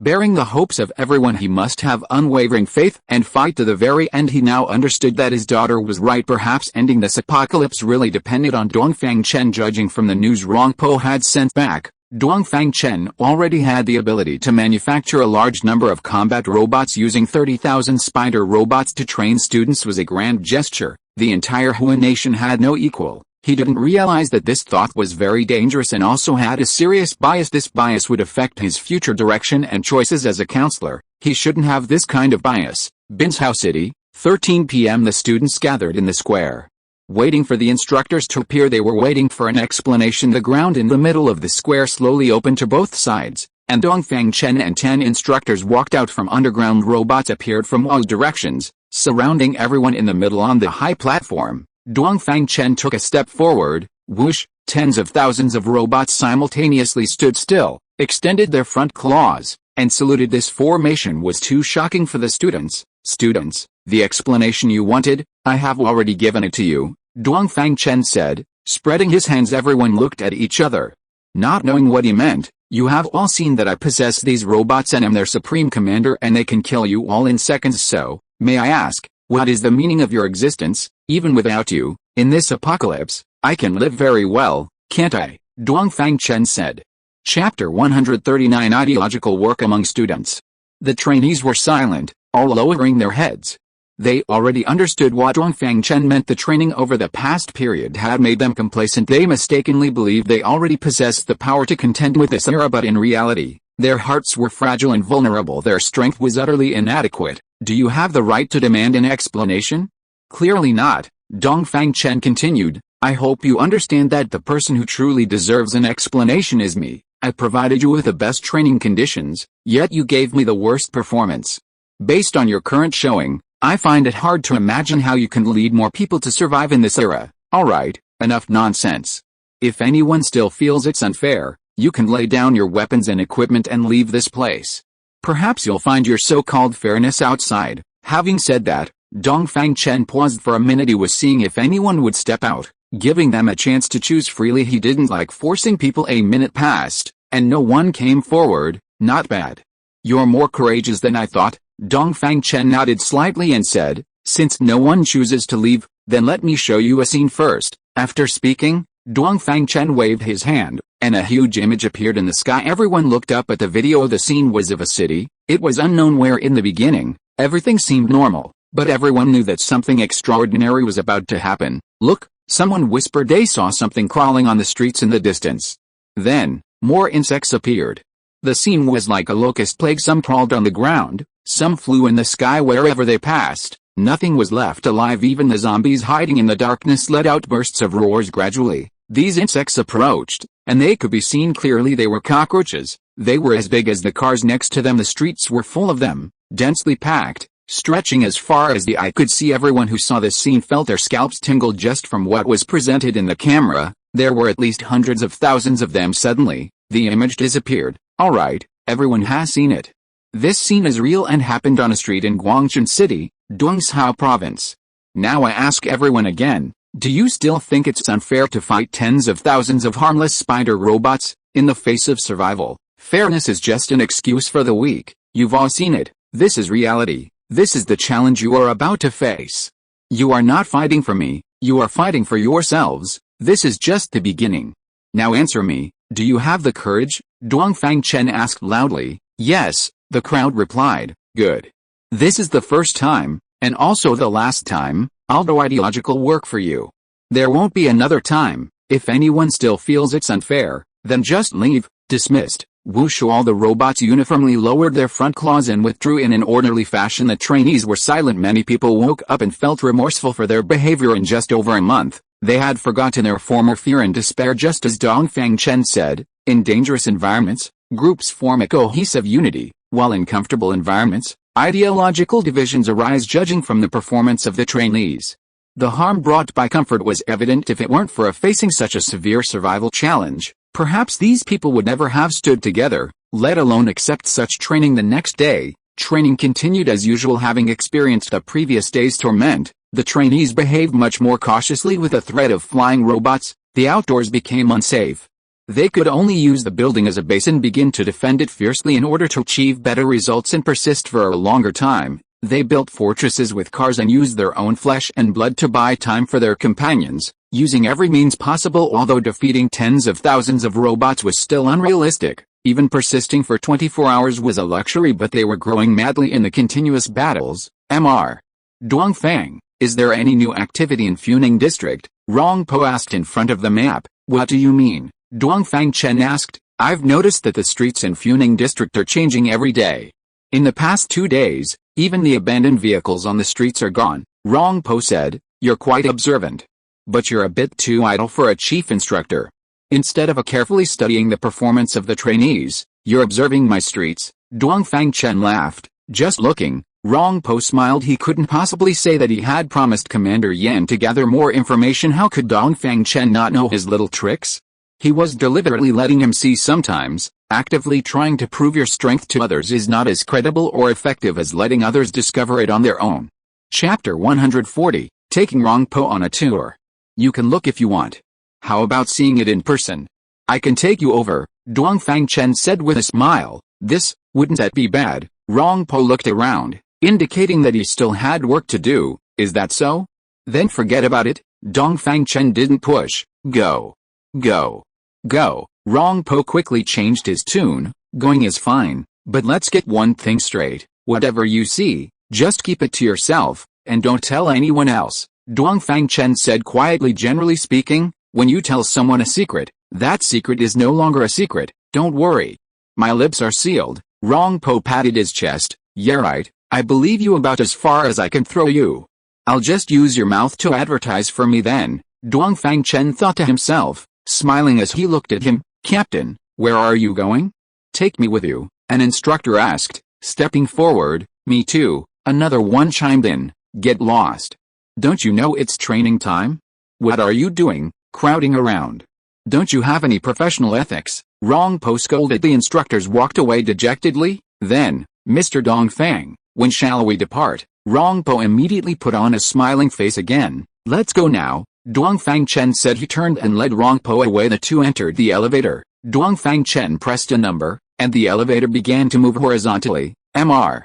Dongfang, does this elevator go directly to Funing District? That's right. After about 30 minutes, the elevator stopped. The two walked out of the elevator. This was an independent space, with a door on each of the 4 walls. Other than that, it was empty. The space was about 10 meters square and about 5 meters high. Dongfang Chen walked to the opposite door, and it opened automatically. He stepped out, and Rongpo quickly followed. This was an office, not very large. There was a desk, a bookcase, a sofa, and a coffee table. Stepping out of the office, the scene before him almost blinded Rongpo's titanium allies. In the vast hall, countless robots moved back and forth, performing their duties in an orderly manner. The scene was like the waiting hall during the annual Spring Festival. Travel rush on both sides of the hall. There were entrances at intervals, and it was unknown what was inside. Our current location is already underground in Funing District, Dongfang Chen said. What are they doing now? Rongpo asked. They are building production warehouses, Dongfang Chen replied. Production warehouses? Are your weapons and equipment produced in such production warehouses? Rongpo asked. More or less. But these production warehouses are not used to produce weapons and equipment, Dongfang Chen said. Then what? These are all material production warehouses, including crops and daily necessities, Dongfang Chen replied. Do you mean you can already grow crops underground? Rongpo asked in surprise. He came from a rural background before joining the army. Although he hadn't done much farm work, he had seen pigs run even if he hadn't eaten pork. He knew that farmers depended on the weather to grow crops. Although the level of science and technology was now developed, and farmers' harvests were guaranteed, growing crops entirely underground still had a very high technical threshold. Putting aside other things, just the light and pollination would probably be impossible underground. He couldn't think any further. With your current defense capabilities, wouldn't it be fine to grow crops on the surface? Rongpo asked. He only considered the possible zombie attacks and mutated animals, and wasn't aware of the ecological crisis. So he thought, wouldn't it be easier to grow crops on the surface? There are some things you are not very clear about, but I can reveal a little to you. Before long, the surface will no longer be suitable for growing crops, and our food must be produced entirely underground. Rongpo nodded. Currently, the underground base in Funing District can support the survival of 100,000 people. I plan to use this as a model for the future development of national settlements. Everyone can imitate this method to build, Dongfang Chen said. Do you mean that the settlements will also have to build such bases? Rongpo asked. Of course. Have you forgotten what I just said? In the future, the surface will no longer be suitable for growing crops, Dongfang Chen said with a smile. Rongpo only understood a little bit vaguely, scratched his head, and gave an awkward smile. Dongfang Chen didn't go into too much detail. The ecological crisis was not yet suitable for Rongpo to know. Where would you like to visit? I can take you there, Dongfang Chen asked. Why are you taking me to visit here? Rongpo asked. Puzzled, Rongpo felt that it was not normal to actively reveal his secrets. Didn't you want to see it? I might as well take you to see enough, Dongfang Chen said with a smile. But that's not your style, Rongpo replied. Then what kind of style do you think I have? You are very mysterious, and everything you do seems to be planned. You won't do more or less than necessary, Rongpo said. Looks like your instructor Yan gave you a lesson, Dongfang Chen said with a sidelong glance. He mentioned it a little, and I figured out the rest myself, Rongpo said with a smile. Since you asked, I might as well answer you a little. These things are not for you to see, but for your commander to see, Dongfang Chen said. Chapter 141 Special Performance. Ah. You know about it? Rongpo was surprised. Before he came, Yan Hangping had privately instructed him to pay more attention and observe more, trying to find out some secrets of the base. But no one else knew about this. Whether I know or not is not important. What's important is that I hope you know. It's more useful for you to see it yourselves than for me to tell you, Dongfang Chen said ambiguously. Isn't it better for fewer people to know a secret? But why are you being mysterious on the one hand, and openly revealing everything on the other? Isn't that contradictory? Rongpo asked. Of course, it's better for fewer people to know a secret.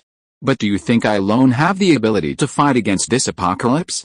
Even if I had such ability, what would be the point if I were the only one who survived in the end? Dongfang Chen retorted. Rongpo nodded, indicating his agreement, but didn't know what to say. His brain cells were already starting to run out. I am not a savior, nor do I want to be one.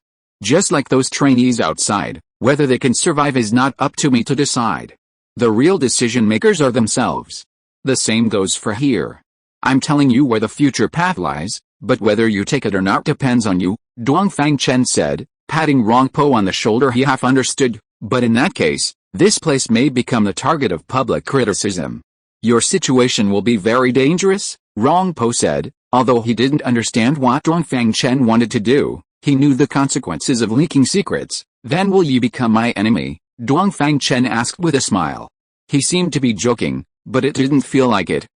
Rongpo was stumped by the question. He hadn't thought about this question. Maybe he would, maybe he wouldn't. Who could say for sure? He was a soldier, and his duty was to obey orders. It doesn't matter. There are no eternal friends in this world, only eternal interests. I have the interests that everyone needs here, but it's impossible to get them without paying a price, Dongfang Chen said with a smile. Oh, right. There's one more thing I want to tell you. The secrets you know are only the ones I want you to know. Be sure to remember this, Dongfang Chen added. Rongpo couldn't digest it and could only temporarily keep the words in his heart. Let's go. I've also prepared a performance for you as the last stop of the tour, Dongfang Chen said, leading Rongpo into a room. After entering the room, what came into view was a particularly large underground prison. The prison held thousands of zombies. The two stood at the railing, looking down without any blind spots. The zombies saw someone coming in and rushed over frantically, but the prison's bars blocked them. They could only stick out their claws, baring their fangs and brandishing their claws. I've put a lot of effort into preparing this performance for you, so be sure to watch carefully, Dongfang Chen said with a smile. Then, he snapped his fingers, and the performance began. Rongpo had been watching carefully, but he didn't see anything. Rongpo didn't understand. Keep watching, Dongfang Chen said. Rongpo nodded. The zombies began to stir restlessly for some reason, baring their fangs and brandishing their claws. Some zombies suddenly fell to the ground and gradually disappeared from their legs. Then another one, and another one. The fallen zombies gradually disappeared, leaving only a crystal core behind. More and more zombies disappeared, and the crystal cores on the ground slowly increased. These zombies seemed to be under some kind of curse, being devoured by a group of invisible demons. In about a minute, nothing was left on the scene except for the crystal cores. Rongpo was horrified. You see, I have my confidence in being able to reveal some secrets to you, Dongfang Chen said with a smile. He was using both carrot and stick. If he didn't show his teeth, others would think he was just a fat and big lamb. How did you do this, walking out of the prison? Rongpo asked. As for how I did it, I'm sorry I can't say.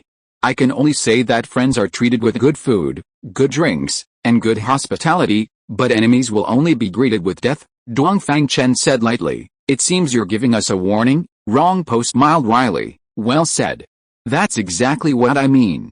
So that we won't be in a difficult position when the time comes. Dongfang Chen didn't say it too bluntly. Alright, the tour is over. We should go back. Mazao City, Suiyang Resettlement, Holy Envoy, what did the superiors say? The man asked. Currently, not only us here, but the entire China is not making smooth progress. You should know that many countries in Europe are already completely under the control of our Red Robe sect. The superiors are very dissatisfied.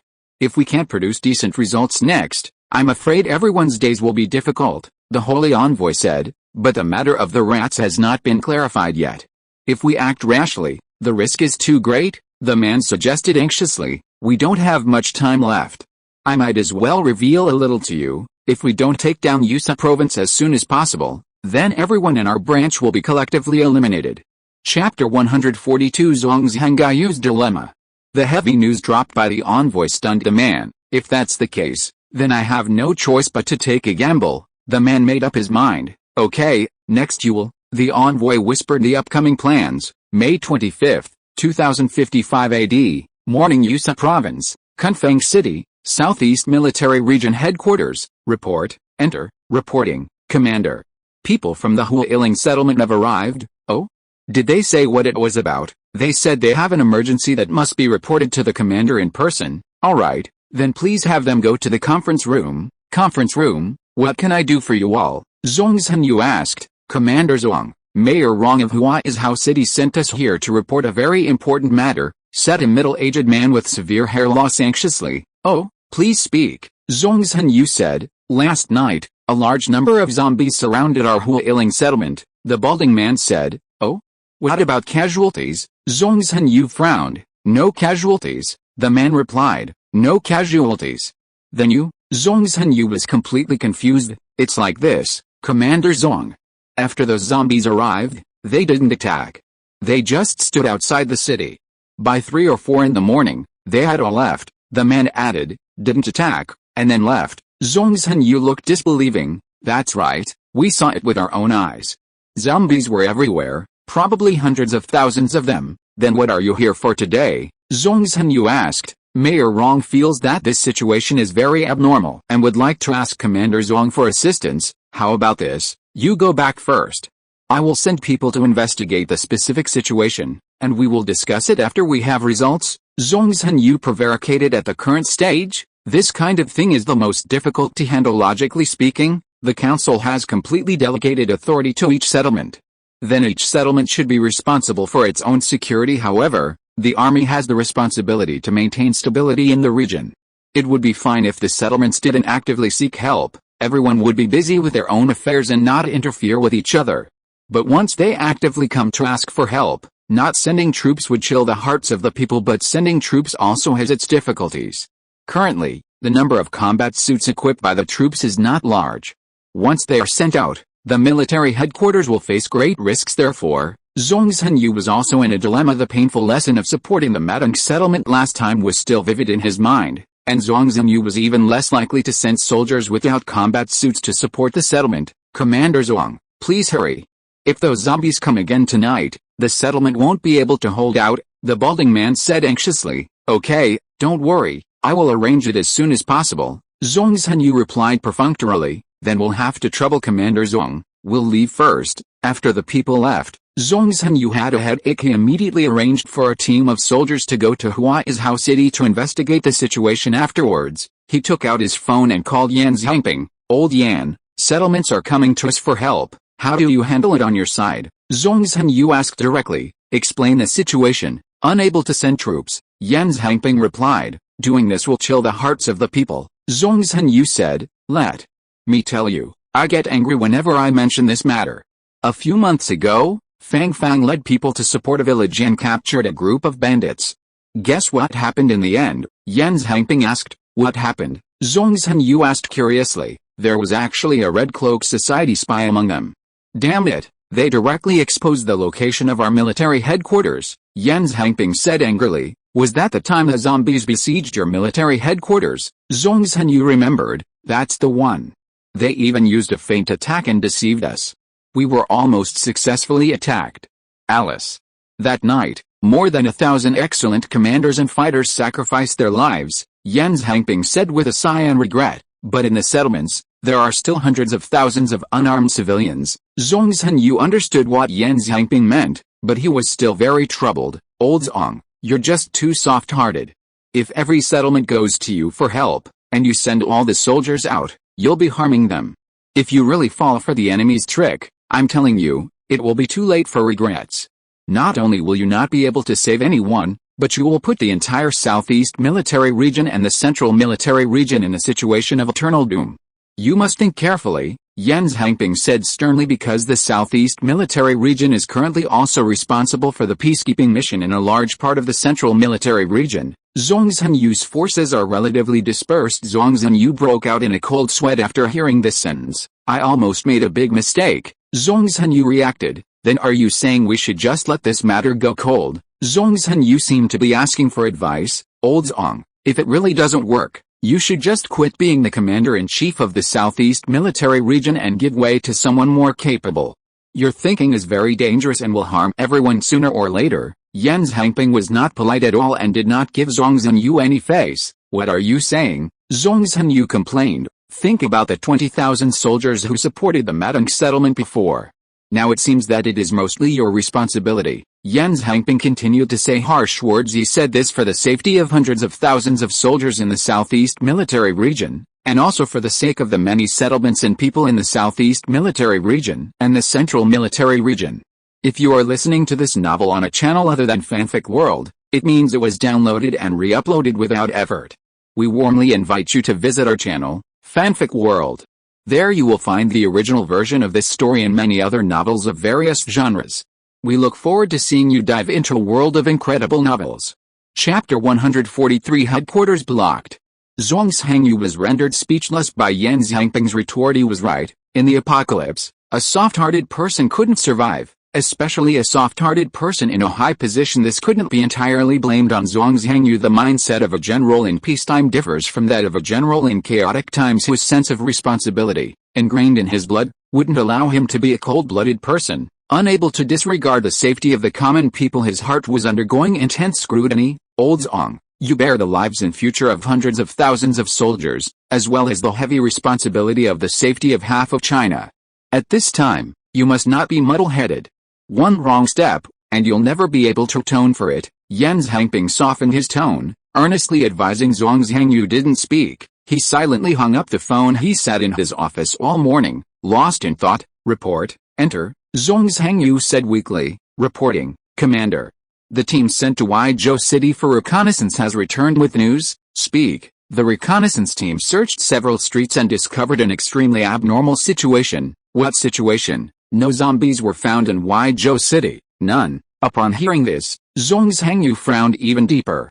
The absence of zombies at this time wasn't a good thing. The less visible they were, the more abnormal the situation seemed. Order the team to continue reconnaissance. Yes, the messenger left to carry out the order before long. The messenger returned. Report, enter, reporting, Commander.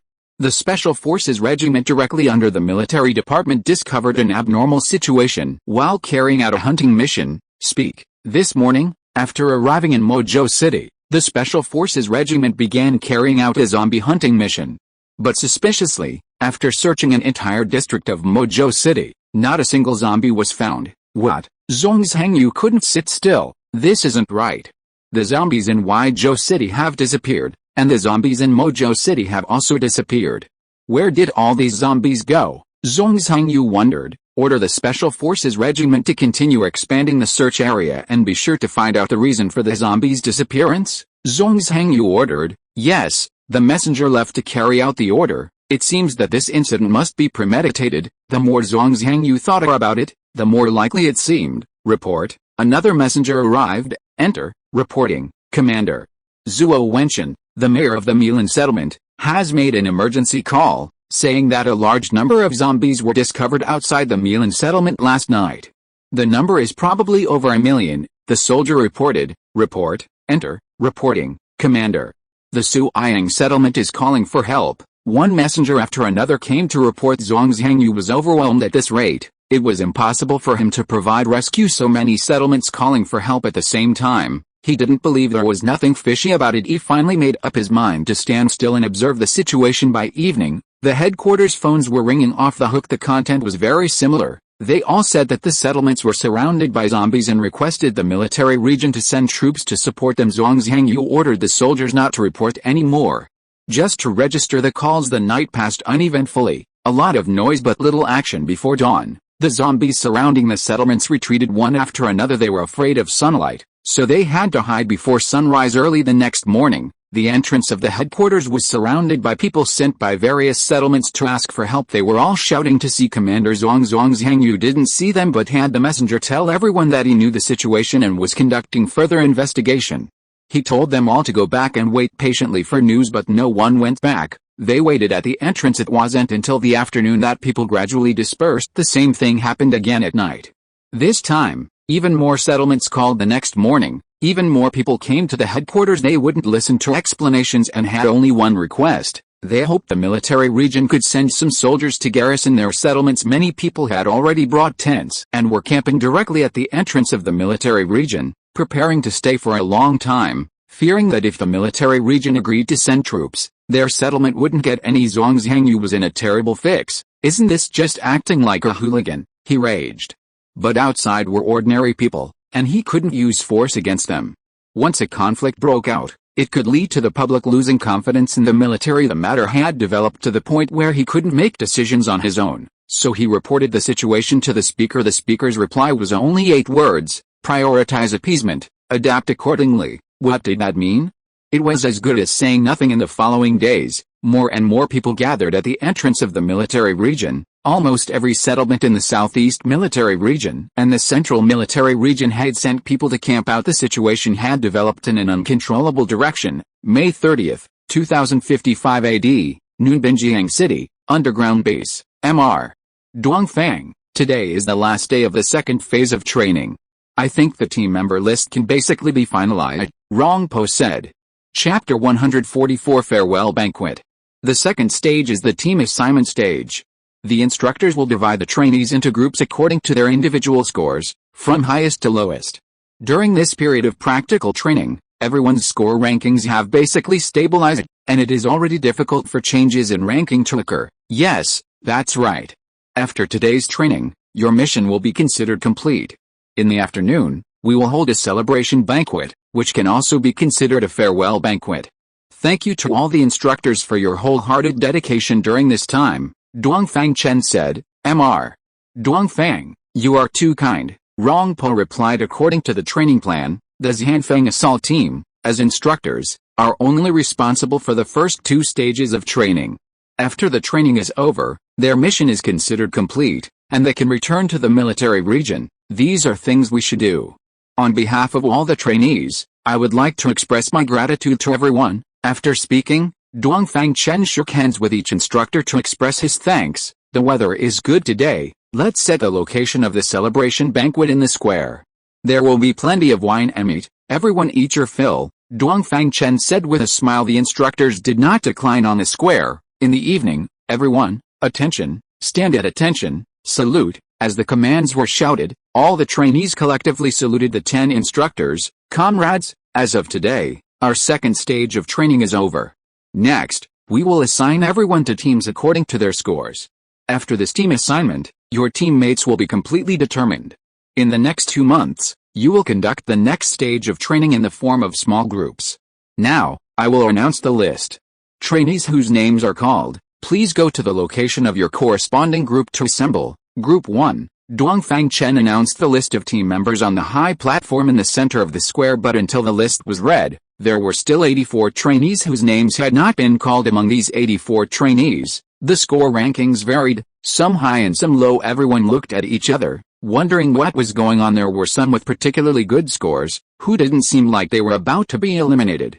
But at the same time, there were also some with not so great scores, who didn't seem like they were about to be given important tasks. Everyone didn't know why they were being left behind. and they felt uneasy. Everyone, don't be confused, I have other arrangements for the remaining 84 trainees. Dongfang Chen explained. Everyone felt relieved. Among these 84 trainees, 30 were sent by the Southwest Military Region. It was impossible for Dongfang Chen to make other arrangements for these 30 trainees. After the training, they will return to the Southwest Military Region. These 30 people will serve as the prototype of the Southwest Military Region's mutant squad, which can also be considered a small gift in return to Yan Xiangping. Subsequently, the 30 people were divided into 5 targeted training groups. The remaining 54 trainees were selected by Xiaolin based on a comprehensive assessment of each person's score, personality, expertise, and mutation attributes, and will be specially trained as the first batch of special operations team members for the base in the future. In addition to these 84 people, there are still 156 people who have been assigned to groups. These 156 people were divided into 26 groups, with 6 people in each group. The final determined group structure is as follows: Diamond Group, 2 groups, totaling 12 people; Gold Group, 4 groups, totaling 24 people; Silver Group, 8 groups, totaling 48 people; Bronze Group, 12 groups, totaling 72 people; Targeted Training Group, 5 groups, totaling 30 people. Starting from the 3rd stage, we will no longer conduct individual scoring, but will rank in the form of group scoring. Also, your previous group scores will be cleared. Therefore, the top-ranked groups should not be complacent, and the bottom-ranked groups should not be discouraged. I'll look forward to everyone's performance in the future. Your instructors have completed their work and will leave here tomorrow to return to the military region. Then the following time will be handed over to you. There is no discipline today. No superiors or subordinates, everyone can let loose and have fun. Tomorrow is the 31st, everyone will have a day off. Now I announce, everyone, dismiss. Dongfang Chen announced loudly as the command was issued. The entire square erupted. Everyone had been restrained for 2 months and had long wanted to let loose. Everyone rushed to the high platform like a swarm, raising the instructors high in the air. As for Dongfang Chen, in order to avoid being submerged by the crowd, he opened the entrance to the underground base early and went down. He didn't want to join in the fun.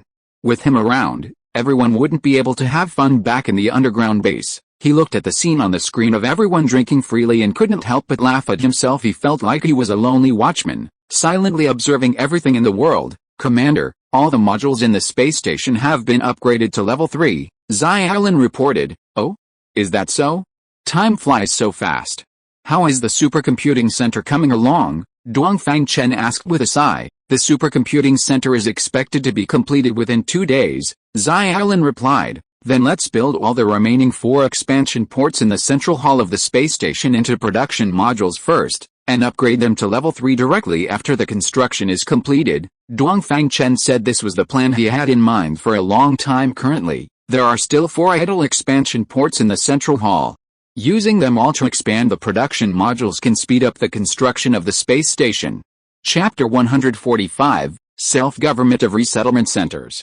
The next level large connector connected to the central hall is the Material Transfer Hall. The Material Transfer Hall has a total of 4 expansion bays, but only docking and mounting bays are available. It is used to mount miniature unmanned transport spacecraft, and its function is equivalent to a port terminal. So far, there is not much space junk around the space station that can be collected.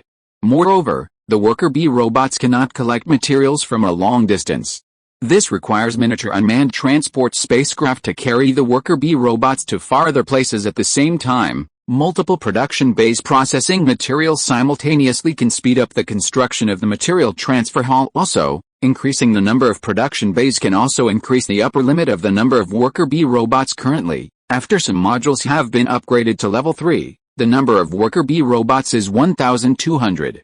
If 4 more production bays are built, the number of worker bee robots can be expanded to 1,600. Let's slowly build the space station. For now, limited by the development speed on the ground, the development of the space station is not urgent at the moment. His most important problem now is to build the headquarters of the Chamber of Commerce and the Trade Union, and to start promoting and building branches of the Chamber of Commerce and the Trade Union throughout the country. Commander, a message has come from Skylark at the Xiaolin settlement, Xiaolin reported. What is the content? Dongfang Chen asked. The message says that the Redcoats are planning a major operation recently, which may be related to the recent zombie siege events.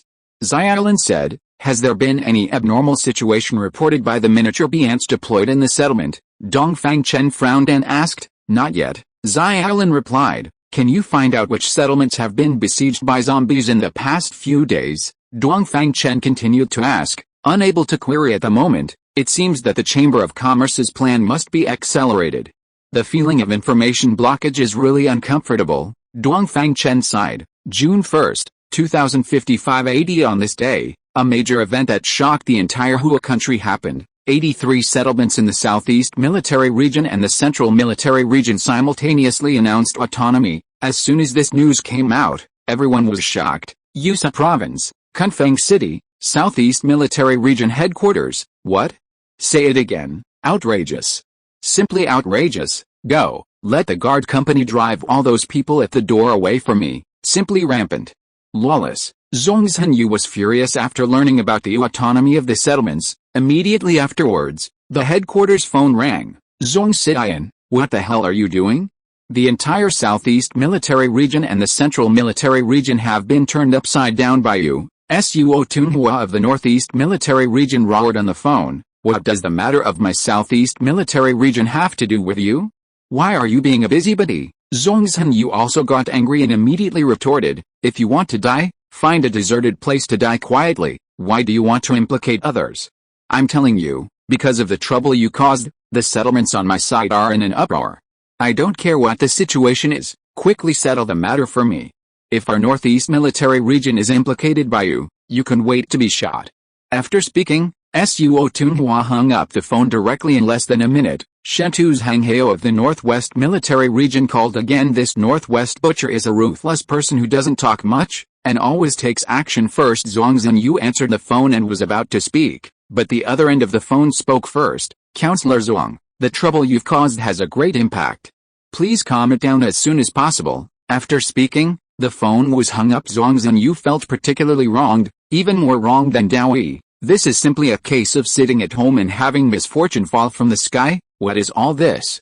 It's not right to provide support, and it's not right not to provide support. The top leaders of these settlements are simply bastards. They praise whoever provides benefits and curse whoever doesn't. They want to revolt if we don't provide support. Simply outrageous. Lawless. The more Zhongzhenyu thought about it, the angrier he got. For this kind of behavior that openly challenges the military and the council, we should resolutely crack down on it. This was Zhongzhenyu's first reaction, but after careful consideration, there was also a problem with this matter. This period is a time of panic. If we openly arrest the leaders of so many settlements, it may arouse public resentment and lead to further escalation of the situation, but if we appease them, it would simply be encouraging these people's arrogance. Furthermore, if we agree to their conditions and deploy troops in a dispersed manner to various settlements, it would be a dead end. Ring. While he was worried, Yen's Hangping called, Old Zong, I've heard about the situation. I think someone is manipulating it behind the scenes, otherwise so many settlements couldn't have acted so tacitly. Combined with the frequent zombie siege events in recent days, I think it is most likely that the Redcoats are behind it, Yen's Hangping said. The Redcoats? Zhongzhenyu gnashed his teeth when he heard this name. Don't worry. My suggestion is to stand still for now. It's best to take a non-committal approach to the issue of settlement autonomy. If you suppress them, you will not only put the army on the opposite side of the people, but also risk falling into the Redcoats' trick, which is very risky, Yen's Hangping suggested. Chapter 146. The third phase of training begins. Binzhao City, underground base. Fellow trainees, starting today, we will be conducting the third phase of training. From this phase onwards, our tasks will primarily focus on practical combat. This underground base will serve as your main camp for future rest and communication. Next, I will take you all on a familiarization tour. Our current location is the main hall. It is equipped with a conference area, a 3D sand table, a leisure area, and an assembly area. Door number 1 leads to the rest area, where you can find your assigned room and bed according to the number you have. Door number 2 leads to the training area, which includes a gym and several combat rooms. You can conduct individual or group training there. Door number 3 is the equipment area. All weapons and equipment are stored here uniformly. You can obtain the necessary equipment and supplies from here. Door number 4 is the commuting area. 10 transport aircraft are prepared inside for your commuting needs. Door number 5 leads to the confinement room and isolation area. Door number 6 leads to the dining area and leisure area. The hall is a particularly large regular hexagon. Each side has a door, each marked with a large number. You have no combat missions today. After dismissal, you can take your time to familiarize yourselves with the area. Next, I will introduce some commonly used equipment. First, the second-generation bone mic. As an upgraded version of the first-generation bone mic, the second-generation bone mic has expanded new functions. At that moment, Dongfang Chen introduced the usage of the second-generation bone mic as a digital eye that is used in conjunction with the second-generation bone mic. It certainly needs to be equipped as well. Therefore, Dongfang Chen immediately introduced the functions of the digital eye. After the introduction, he distributed these two pieces of equipment to everyone, allowing them to familiarize themselves with them after wearing them. After everyone was familiar with them, Dongfang Chen introduced the Type 2 laser gun. Following that was a counter the size of a mahjong tile, worn on the chest. This counter is specifically for training and is used to track everyone's combat performance. The last piece of equipment is a micro drone. The size of the drone is only that of a fly, making it very convenient to carry. The footage can be synchronized with the digital eye in real time, making it convenient for everyone to use for reconnaissance when performing tasks outside. Even though the trainees had repeatedly overestimated the level of technology here, they had to update their understanding again each time they saw new equipment. At the same time, they were extremely fortunate to be able to come here. Alright, that's all for the equipment introduction. Next, let's arrange the tasks for the third phase. In this phase, everyone's task is very simple, which is to hunt zombies. When you go out to perform training missions, you must wear a counter. The number of zombies killed by each person can be automatically recorded by it. Of course, you can also choose not to wear it, but in that case, your score will be 0. The sum of the scores of each member in each group will be the total score of the group. At the same time, I may also issue some temporary tasks and issue a certain amount of points as a reward. These points will be directly recorded in the group score. So today, everyone will first familiarize themselves with the equipment and the environment, and the training will officially begin tomorrow. Everyone should pay attention to the messages in the bone mic at any time. Your future tasks will be issued directly through the bone mic. Oh, right. Let me add something. The tasks for each of your groups may not be exactly the same, so you are not allowed to disclose your respective tasks to other group members. Otherwise, the task will be cancelled, and the historical points of the group that leaked the information will be cleared. Remember, after the instructions were completed, Dongfang Chen left. The trainees wandered around, as curious as Liu Grandma entering the Grand View Garden. This base, as a temporary rest area for trainee training, has only one entrance and exit with Dongfang Chen's main base, and like the Chamber of Commerce headquarters in Funing District, it will be used as an independent base. After the second-generation Queen Bee was put into use, the number of bee ant robots that could be produced and controlled had reached a terrifying number. At this time, in the underground of Binjiang City, in the space of 20 to 50 meters, a large number of projects were being constructed simultaneously. From the virtual projection, it can be seen that the entire underground base is like a huge spider web. The spider silk is the connecting passage, and the intersection points are the transfer points between the passages. Some large transfer points are safe houses or underground bases with special purposes. Commander, this morning, 83 resettlement sites within the jurisdiction of the Southeast Military Region and the Central Military Region simultaneously announced autonomy. Oh? It seems someone is orchestrating this behind the scenes, Dongfang Chen said. The specific situation cannot be ascertained at present. Xiaolin replied, are there any Suyang resettlement sites among the resettlement sites that have declared autonomy? Dongfang Chen asked. When deploying micro queen bees before, Dongfang Chen noticed that the Suyang resettlement site, with whom he had a brief encounter due to the illiterates matter, actually had a large number of zombies. Therefore, he naturally associated whether the sudden autonomy of so many resettlement sites was fueled by the Suyang resettlement site. Chapter 147 Negotiating with Zhongzhangyu. It seems the Southeast Military Region must be having a hard time right now. It looks like it's time to contact Zhongzhangyu. Dongfang Chen mused. Xiaolin, use a virtual number to call Zhongzhangyu's phone. Dongfang Chen said, okay, Commander. Calling now. Who is this? The call connected, and a weary voice came from the other end. Commander Zhong, nice to meet you. Dongfang Chen said, who are you? Zhongzhanyu's tone immediately turned cold. I am the mysterious person who has repeatedly provided you with information. Dongfang Chen said, what? It's you? Zhongzhanyu was shocked. That's right, it's me. The reason I'm calling Commander Zhong today is to reveal some information to you. Dongfang Chen said unhurriedly. Why would you reveal information to me? Zhongzhen Yu directly expressed his suspicion. There is no free lunch in the world, nor are there good people for no reason. It's just mutual benefit, Dongfang Chen said ambiguously. What do you want to say? Zhongzhen Yu understood and continued to ask. I believe the autonomy of the settlements is related to the Suiyang settlement, Dongfang Chen said. Suiyang settlement? What's your basis? Zhongzhen Yu was not very familiar with the Suiyang settlement. It's just a guess, Dongfang Chen said. A guess? I'm afraid that reason won't hold water, will it? Zhongzhen Yu doubted. Haha. Whether it's a guess or not doesn't matter. I have a way to verify this guess, Dongfang Chen laughed. What way? Zhongzhen Yu's eyes lit up. He was almost worried to death and needed help. You can do this, Dongfang Chen explained his method after listening. Zhongzhen Yu remained silent for a long time. Dongfang Chen was not in a hurry and sat in the office, waiting for him to digest the information. In that case, the headquarters might be attacked, Zhongzhen Yu said after thinking for a while. Don't worry, you don't think the ultrasonic transmitters installed before were just for show, do you? Dongfang Chen hinted. Can ultrasonic transmitters also resist human zombies? Zhongzhen Yu asked. Of course, Dongfang Chen said. What if it's not the Suiyang settlement? Zhongzhen Yu continued to ask. What harm is there in trying? Dongfang Chen said. Okay, I understand.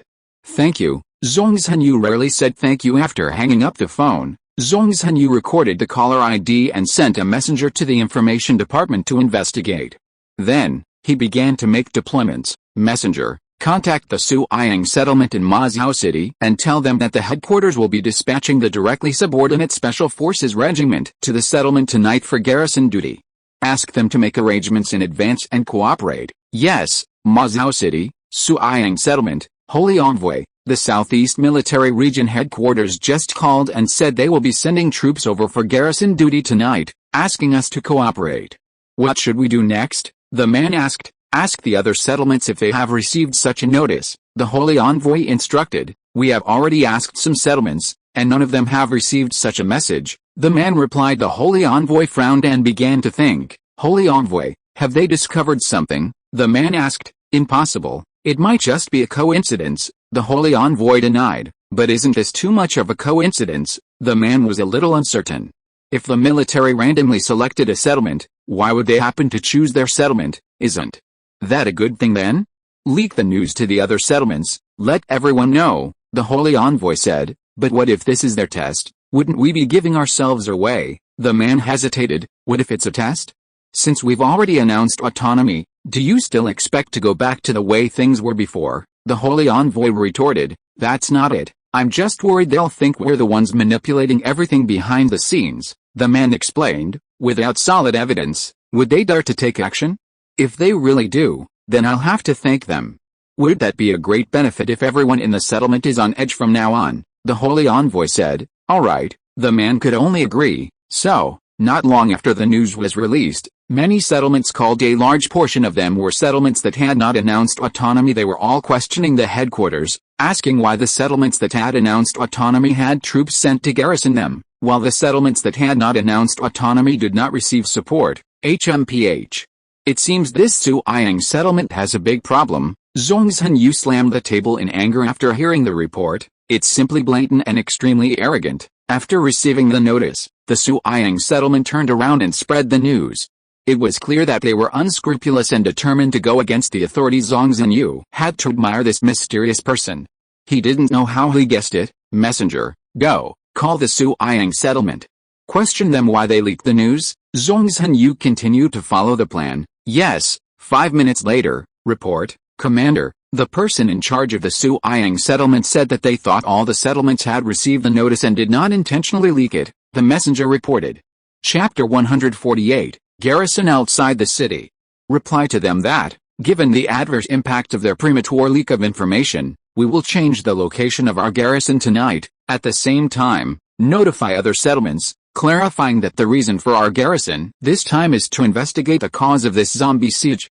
Please be patient and wait for the investigation results. Yes, the plan wasn't really to garrison at the Suiyang settlement, it was just to create a smokescreen.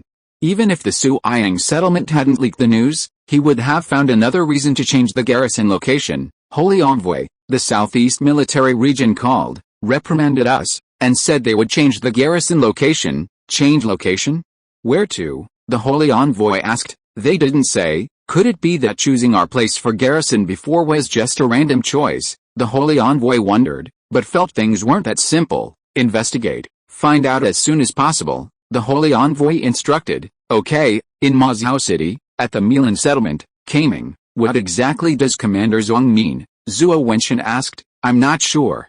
Recently, various settlements have been clamoring for autonomy, so the military must have some actions planned, Mayor Gong replied. If you ask me, autonomy or not, it doesn't matter how loudly you shout.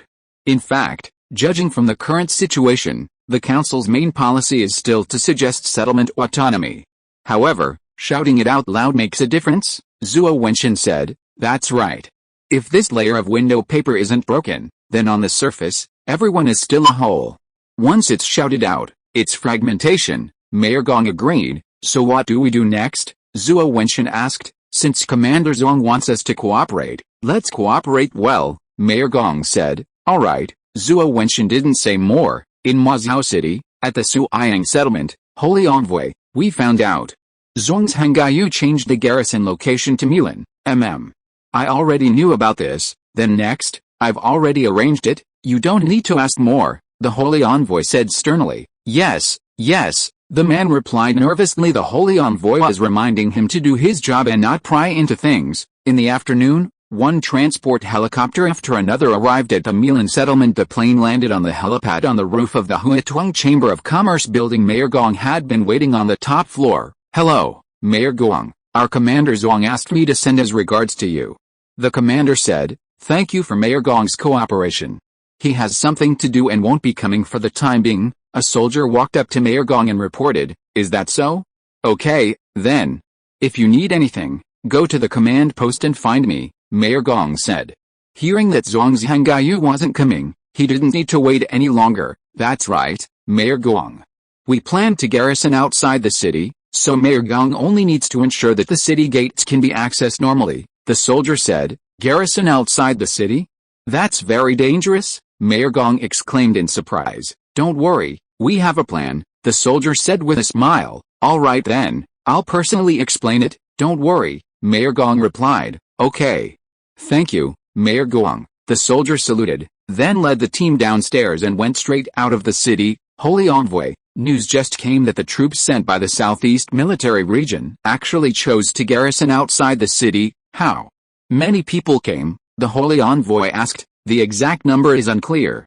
However, the planes have been going back and forth several times, and soldiers have been constantly coming out of the Huatuang Chamber of Commerce.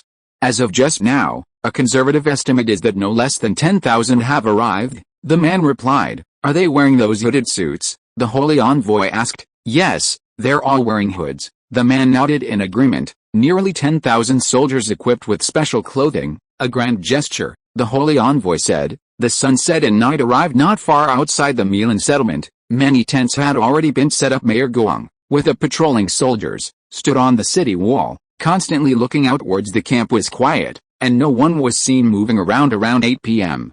Faint rustling sounds began to emerge from the distant forest. They're here. Mayor Gong's heart tightened. He didn't know if these soldiers could eliminate those zombies. He wasn't too optimistic. After all, there were too few soldiers but many zombies. Sure enough, 1, 2, more and more zombies emerged from the middle of the forest gradually. They got closer and closer to the military camp. Shoot. Why aren't they shooting yet? Mayor Gong muttered anxiously to himself. Kaming, don't worry. They must have a plan. Let's just watch. Zhuo Wenxian comforted from the side. Mayor Gong nodded. Closer. The zombies in front had already entered the military camp. How could this be? Mayor Gong was directly dumbfounded. He saw with his own eyes that the ocean of zombies had engulfed the entire military camp. The temporary tents had all been destroyed, but they were completely empty. Chapter 149, The Holy Envoy is captured. Why is there no one? The Saint Envoy, who was secretly controlling the zombies, was also stunned. Not good. Something's going to happen. The Saint Envoy felt a strong sense of foreboding. The sudden change caught everyone off guard. Brother Zhuo, why do you think there's no one in the military camp? Mayor Gong couldn't understand. He clearly saw a large number of soldiers leaving the city during the day. I'm not sure either, Zhuo Wenchen frowned and shook his head. Do you think these zombies will become enraged and attack our resettlement area? Mayor Gong swallowed and asked nervously. Probably not, Zhuo Wenchen replied. Hopefully not. Mayor Gong could only hope that the zombies wouldn't get angry. Yusa Province, Kunfeng City. Southeast Military Region Headquarters. Large numbers of zombies were besieging the headquarters. They advanced unimpeded along the way. The zombies stormed into the military region and found that they were not being resisted in any way. The Saint Envoy controlling the zombies was also stunned. They had no way to communicate remotely. Therefore, after the operation began, they were not aware of the situation on other battlefields. We might be caught in a trap. Retreat, the Saint Envoy ordered. Just then, an anomaly occurred. The zombie horde began to stir, with roars rising and falling. What's going on? The Saint Envoy was baffled. He didn't have time to think about it and conveyed the retreat order to the Tier 3 zombie. Unfortunately, the Tier 3 zombie was not listening to him at this time because at this time, the nanobits released by the Micro Queen Bee had already completely decomposed. That is a priority without the leadership of the Tier 3 zombie. The remaining zombies were like headless flies, bumping around everywhere. The situation was completely out of control. The Saint Envoy, hiding in the dark, was completely dumbfounded and felt a deep fear of this military camp. He understood that losing control of the zombies meant that the battle here was meaningless. So, he decisively got up and fled the scene. Yusa Province, Mazao City, Suiyang Resettlement Area. It was already late at night. The two Saint Envoys who went to Merlin and the military region headquarters arrived here in a panic. The battle is over? That shouldn't be. The Saint Envoy waiting for news here felt that something was wrong. Excluding the time spent on the road, they shouldn't have been fighting for very long. What's going on? The Saint Envoy waiting for news asked, looking at the two who were panicking. Some accidents happened on my side.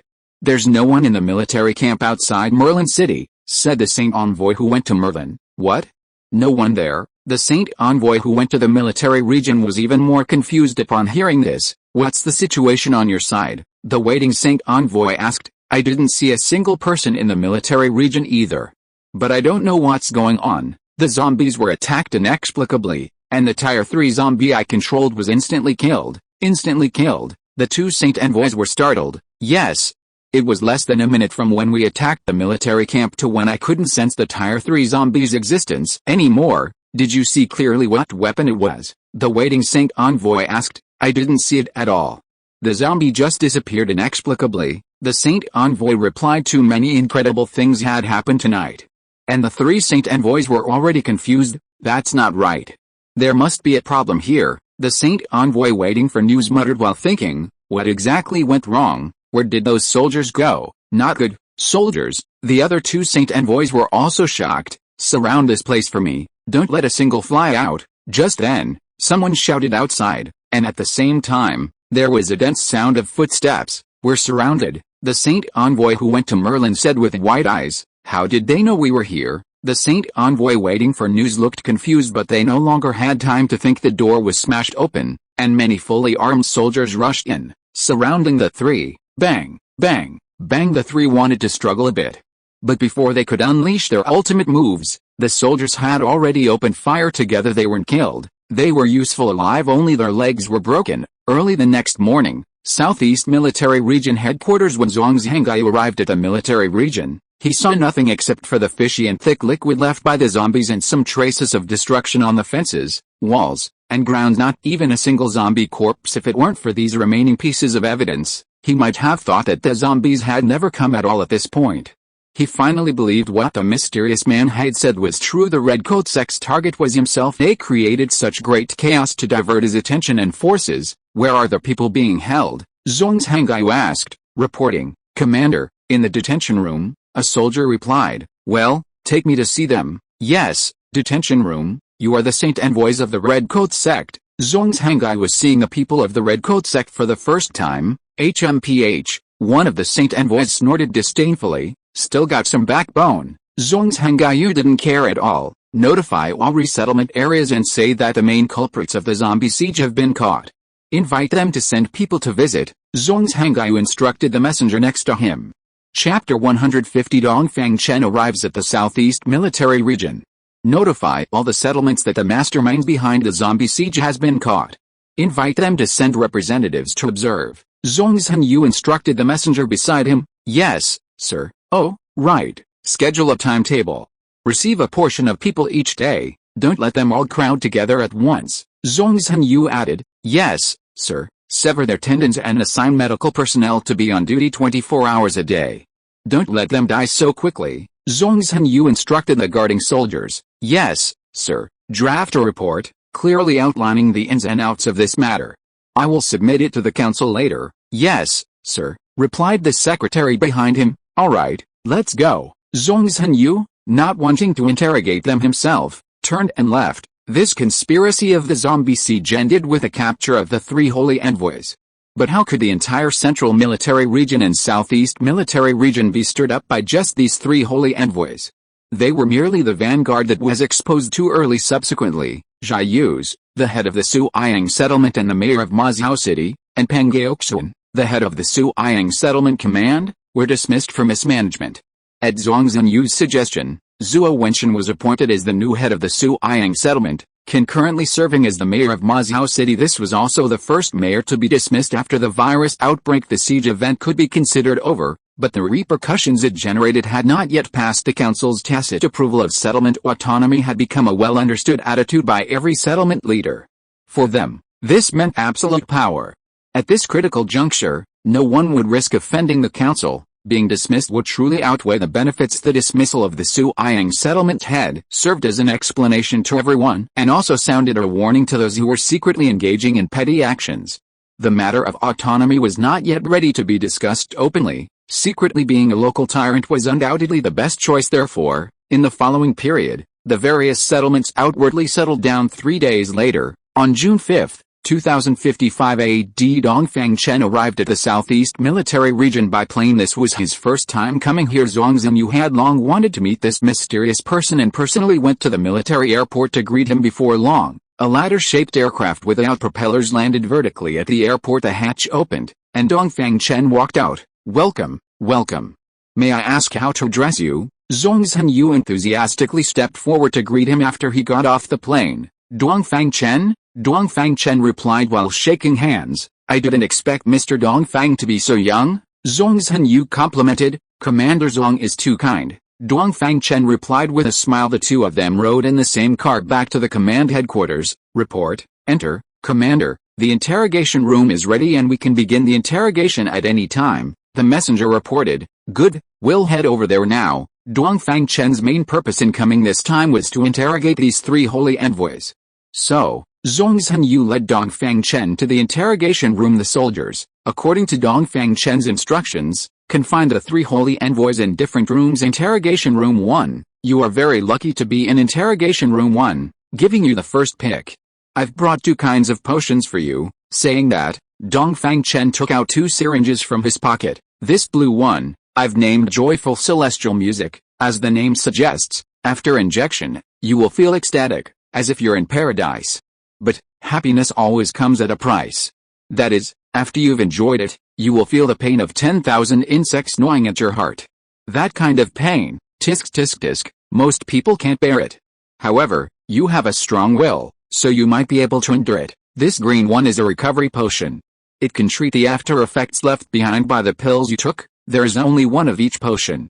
So, among the 3 of you, whoever speaks first will receive the green potion, and whoever doesn't speak until the end, I can only give them the blue potion. You don't need to rush to make a choice.